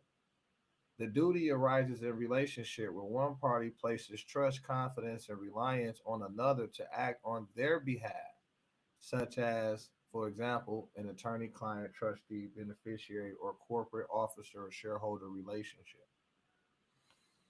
The breach of fiduciary duty occurs when the fiduciary fails to act in the best interest of the beneficiary, violates their duty of loyalty, or acts in a manner that is inconsistent with their obligations. The breach can take various forms, including self-dealing. The fiduciary prioritizes their own interests over those of the beneficiary over we the people. Two, negligence. The fiduciary fails to exercise reasonable care. Okay, you still with me? Let's see. Let me go back. That's where I was at. So, two, negligence. The fiduciary fails to exercise reasonable care or diligence in their actions. Three, misappropriation of assets. The fiduciary uses the beneficiary assets for unauthorized purposes. That's what every one of these is being covered through the congressional hearings, through the executive orders, and is going into further discussions and breakdown with judicial intervention. Because now we're going to lay out all of the evidence, all of the findings. We're going to go through this through a federal audit, forensic audit, where we have been finding fraud, waste, and abuse, a breach of fiduciary duty, a breach of trust. The United States has been operating in a bankruptcy capacity or a trusteeship, especially on a financial level since 33. They took the gold. He who holds the gold bears the obligation. You got the money. And so therefore you have assumed the fiduciary capacity. Therefore, you a trustee. A trustee means, by definition, the one who got to pay the debt. You're responsible for the financial transactions. You owe a duty. That's not your money. It's not your wealth. And so you taxing the American people. You already stole the wealth, the money, the gold and silver, which none of us own. None of us, as far as on the level, not saying you don't have gold. We know you got gold. Okay, you might got a gold necklace, gold bar, gold. But I'm saying you used to be able to go into your local bank and redeem your Federal Reserve notes in gold or silver coin by law, by constitutional law. So they got the wealth, then turn around, you still paying interest for them holding the wealth, i.e. taxes. So there's a misappropriation of assets. So now we talk about assets versus liabilities. Right now, the U.S. government, prior to the Trump administration, was acting as a liability. Why is we paying out all this stuff and we owe 36 trillion on the stuff that we loan? Like he said, we borrowing the money, placing the grant. The guarantors are the American people, the citizens, taxpayers. So they got to pay it back, and then we using that loan, those funds generated from that loan, and you heard what he said it was going to. Well, that's misappropriation of assets. It's not an asset. An asset is something that's generating revenues or cash flow that's paying me and paying for itself and paying for everything. That's an asset. So at this point, how is the U.S. government an asset to the American people? Why should we continue to give you tax dollars? Why? Why should we even pretend like it's lawful under the Constitution?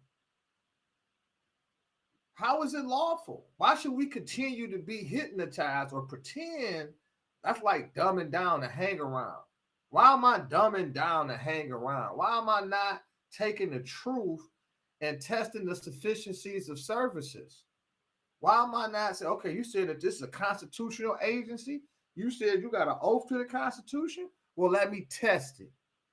I'm exercising my inherent rights. You know what I'm saying? On whatever the subject is. And let's see if they honor the guarantees, protections, the securities that's generated from Constitution. And that said, American exercising those inherited rights, those fundamental rights, those freedoms and liberties, will have to be usurped under an administrative state, got to be subject to these regulations, these forms, these processes and regulations, these processes and procedures. That's how they're making all their money, through de facto, colorable processes and procedures. Read the paperwork. It's actually telling you to waive an inherent right just to be able to contract with this governmental agency or this corporation. Was this is totally a violation of breach of trust, including an invasion on your private rights, guaranteed, protected, and secured by the Constitution. It's a God-given right. Conflict of interest. 4, the fiduciary engages in activities that create a conflict between their personal interest and their duty to the beneficiary. Legal consequences. A breach of a fiduciary duty can result in a civil liability, including monetary damages, restitution, or equitable remedies such as injunctions. In some cases, it may also lead to criminal charges if fraud or intentional misconduct is involved.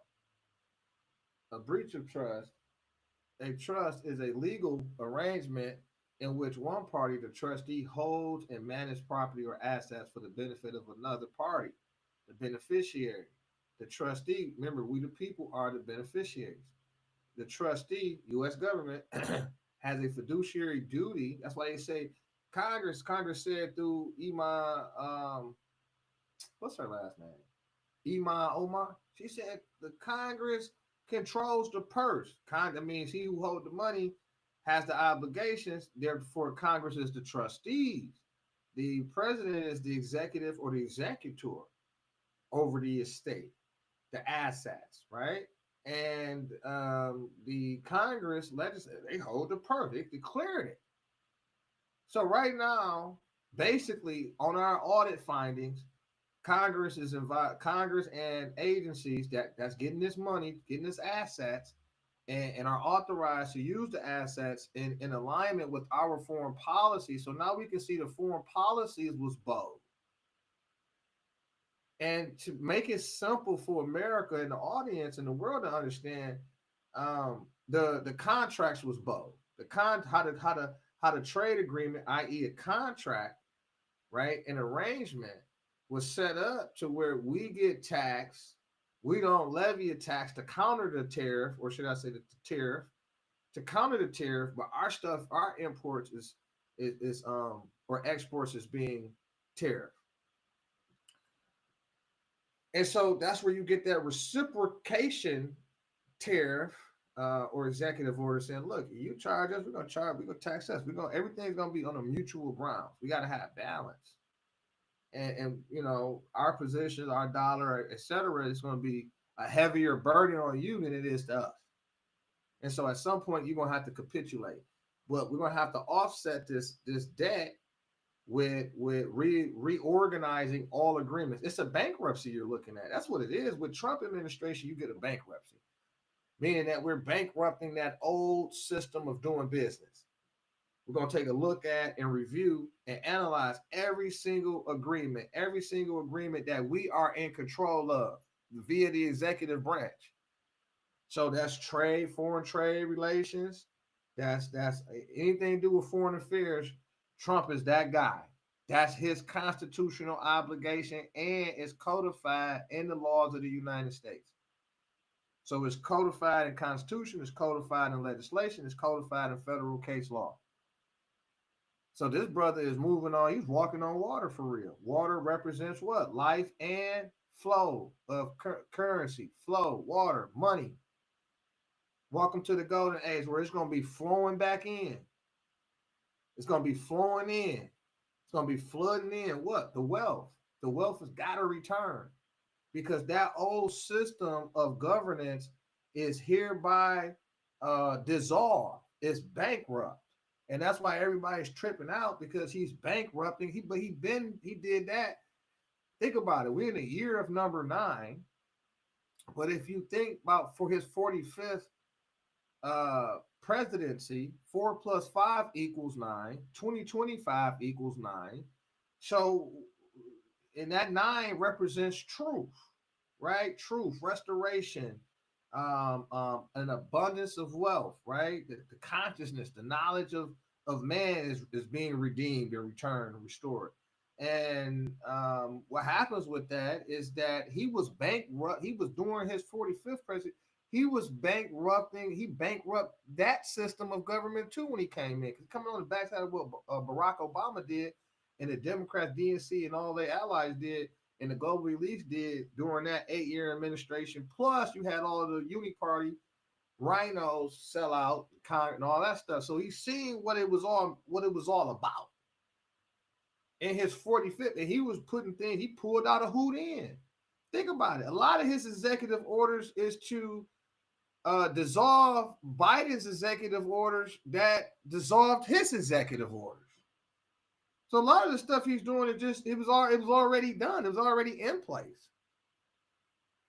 Think about it. So his 45th presidency, 4 plus 5 equals 9. Then you got 2025, that equals 9. So it's like it's the undeniable truth. We was working on dissolving the deal. That's why he's made history, the 300, 400, 500 executive orders, the things that he was able to do in 3 weeks. It's historic. Well, really, to be honest with you, those things he had already done. If you paid attention, he pulled out of those trade agreements. He went after the climate hoax. He went after the corruption in Ukraine. It was no war. People wasn't moving around. You didn't hear about a Keystone pipeline. It was no October 7th manifestation. It was no, and not saying it wasn't conflict, but it wasn't no such thing as Ukraine about to become a member of NATO. And he had been addressed NATO in a global elite for ripping off the United States. They laughed at him. He'd been addressed Kim Jong-un, and when he was talking about the rocket man, then they became allies. First president to go to, and vice versa, and amend the bridges that was broken, right? And bringing people to the table. really exercising that authority as being the president of peace, yielding the power of the presidency to bring peace around the world and stability to a different level. Do we agree on the Gaza issue? No. Do we agree on every other issue? Absolutely. They're talking about recognizing religious faith, enforcing the law, opening up the religious freedoms and liberties, which is guaranteed. First Amendment, Article 1, Section 10, First Amendment of the Constitution, all of the treaty agreements. I mean, the United States did its main business with the Moroccan Empire, who backed the United States of America under the Constitutional Republic. We talked about that on the last podcast. NationalArchives.gov, George Washington, December 1st, 1789. His letter to the Sultan of Morocco, the empire. The awareness, it was a gold letter. The letter was backed by gold. The agreement, the foreign relations, the agreement to cede land over to the United States, entitled to land, to cede title to land. It was a transfer of ownership, and what that creates was a trusteeship and in a relationship. It's all there in the treaty agreement. It's there, 1787, the Moroccan-American Treaty. It's all there. It's in writing. All this stuff is in writing because this stuff had to be secure. Just like President Trump sent Scott Bessent, the U.S. Treasury, to Ukraine. For what purpose was he sent there? What did President Trump say he was sending him there for?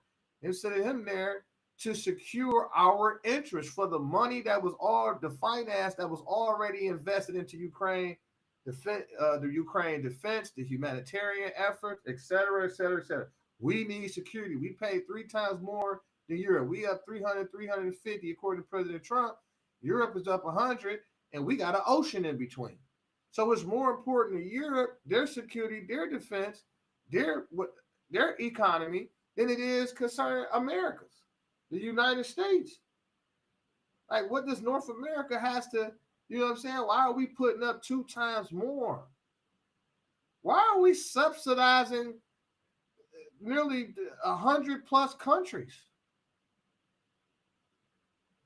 That's both interesting and kind of enlightening. I'm like, wow, that's amazing to me, because I'm like, whoa, man, we in that kind of position on the world stage. Well, let's use it for good.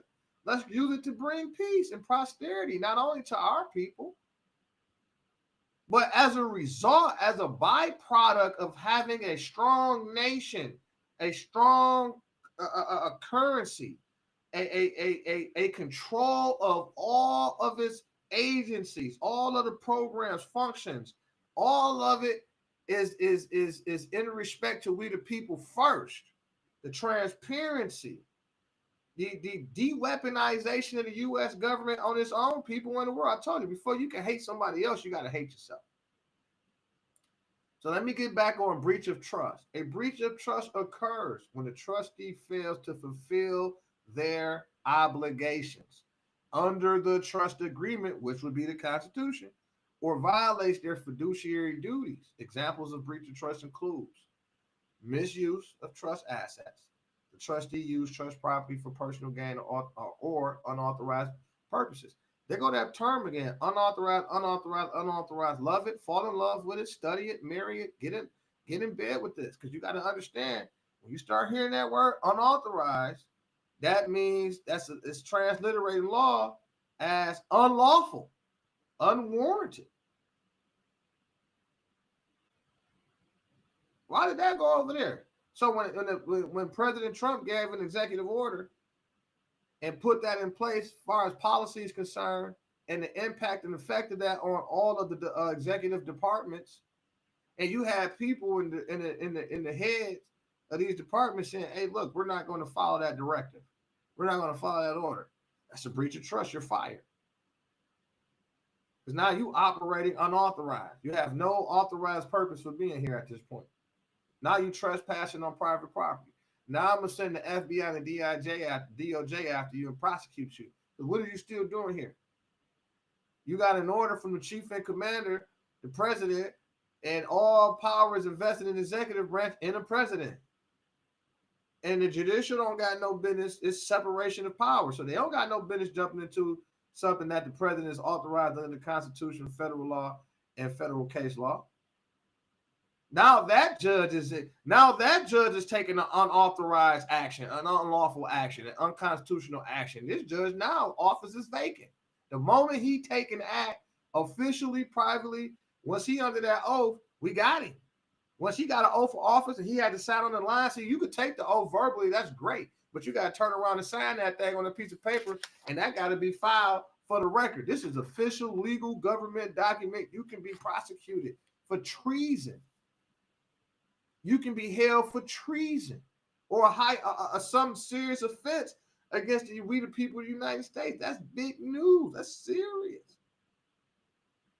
So now the judge is acting in. So now, the appeals court got to step in. The Supreme Court may have to step in depending on where this appeals court. But here's the problem. A lot of taxpayers' dollars are being wasted on people who know they acting against the interest securities that the Constitution provides. And guarantee this is a contract. So this person is acting outside of their oath of office and scope of authority of office. So it's like, well, why do we have to go to all these different phases when we just went through the law and it says, well, the president's not acting outside of his authority? That's granted to the executive branch. This authority is granted to the president from we the people. So that's interesting. So failure to administer the trust properly. The trustee neglects their duties such as failing to invest trust assets prudently or distribute funds as required. So that's why Ron Paul, the senator here, is saying, hey, look, why are we investing in trans activity? Why are we investing in this? Like, how does that serve our foreign policy and the interests of the American people? Why are we using our assets? Why are our assets is being leveraged to programs, projects, agencies, institutions that are undermining our financial interests? Like, what is this about? And then you got people on either side of the aisle are pushing back for fraud, waste, and abuse, which denotes or which demonstrates in a willful breach, what we call willful, right? Meaning you have an intent. This was premeditated. So again, let me go back. Failure to act in good faith, breaking down the 4 quadrants dealing with the breach of trust. So failure to act in good faith. The trustee acts dishonestly or with improper motives. Okay, so when they getting up there going crazy, saying, hey, Elon Musk and this, that, and that, this, and President Trump, this is Project 2025. If Project 2025 is about a presidential forensic audit on behalf of the American people in the nature of transparency, then yes, let's continue with Project 2025. Because as we continue to see the fraud, waste, and abuse, we're going to prosecute that, we the people, in this public square, what they call the court of public opinion. We are going to not only dissolve you ourselves, but we're going to dissolve you at the polls in the midterms. You all got to go. And it would be nice to see the entire DNC, in my personal opinion, to be dissolved, to be under review, to ensure that it's not in a hostile position towards the nation itself and actually has become a national security concern. We got to look at that. Why are you guys producing an agenda that puts the people in a suffrage capacity, a perpetual suffrage capacity? And then you're doubling down as we're providing this intelligence to the American public about fraud, waste, and abuse.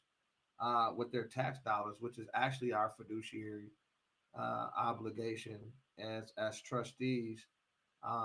We have to act in accordance with the terms and conditions of the trust, and moving us right into quadrant 4, which is violation of the trust terms.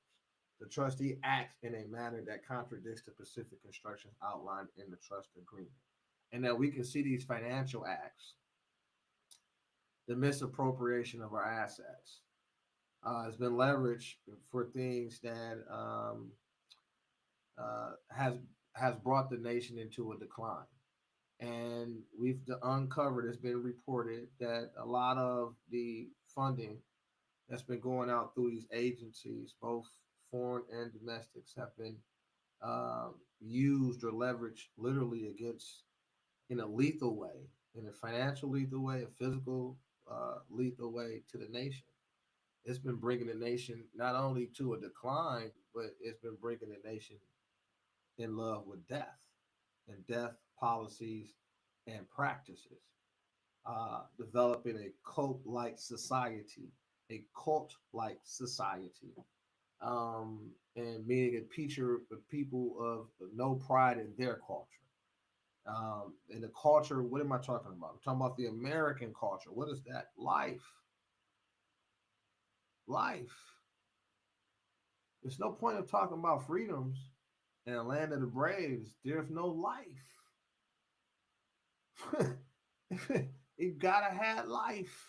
And so we've been covered in darkness, and we spent a hard time. And they even had a program that was talking about, I seen a report that was talking about Bill Gates had a program to blot out the sun.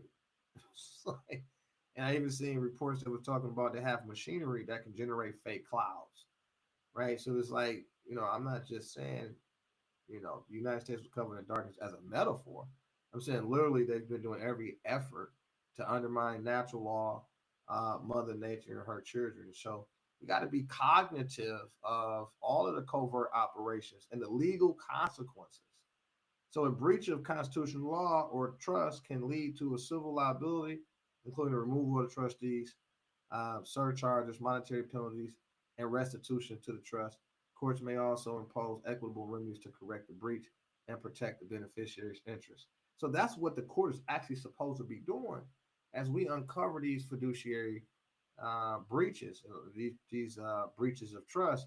The court's actually supposed to be acting. Of course, you got to have your DOJ and the FBI, the investigative branch, the prosecutorial branch, to these are the components of enforcement of the law. And you got the executive authority in operation, but now you need these enforcement arms via the justice branch. And so when they put it under review and they're able to do what they do in their investigative phase to find the crimes, to track down exactly where the penny went to, is in conjunction with the Doge agency, the audit arm of President Trump, the forensic audit arm of President Trump. It's been a fantastic show, a fantastic display of running the presidency. So key difference between what we were going to talk about the key differences, but the breach of fiduciary duty is a corporate executive uses inside information to profit from stock trades at the expense of shareholders. Breach of trust, for example, a trustee sells the property to themselves at below market value, depriving the beneficiary of the full value of the asset. And all of it is just kind of give us a legal and a constitutional and a common sense, right? Or a common sense apprehension of the impact and effects of the executive orders, the presidencies, and the benefits and the purpose. Like, we're doing everything with purpose, so it makes we ain't, we're not leaving the American people in a state of confusion. And like everybody, even on a practical level, like they can count, like 1 + 1 equals, like we can count, so we can see when you say we can better understand, when you say when you start expressing that numerical value to the common man, right, to the common woman that has to make decisions based on numbers, their numbers. So when you start talking numbers, say $50 million went here, $100 million went overseas, another $100 million went over here, $2 million went overseas, another $2 million went over here overseas, another $3 million over here, another $8 million over here. Like we locked in on that numerical expression. We're like, wow, interesting. Where's that? Where did it go? Who got it? When did they send it? Why did they send it? Right? So we locked in that. So no matter where we're at, that was a conversation that was universal principles that can get all of our collective attention and absolutely get us all to agree that that is wasteful fraud and abuse. And so I can see that I am at my time period, and I want to thank everybody for joining us today on the show. Brother Ill Global, stay locked in, because we're going to have a whole bunch of more and to continue to come out.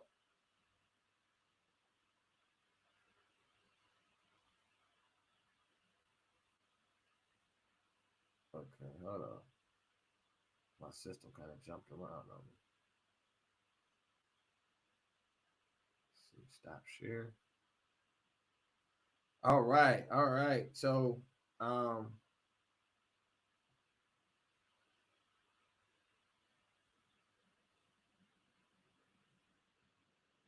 just making sure my make sure I got it. Okay, I'm back in it. But you know, in my closing thoughts, again, my closing thoughts, we stand at a crossroads, my brothers and sisters. The choices made today will absolutely determine whether we maintain our constitutional republic or succumb to a bureaucratic overreach. As engaged Americans, it is our duty to stay informed, uphold the rule of constitutional law, and demand fiscal responsibility from our leaders, if they ever were. And a republic, if we can keep it, let's make sure we do. Until the next time, stay vigilant, stay united, and stay empowered. This is Brother Ill. It was fun. This rise, peace, love, and light.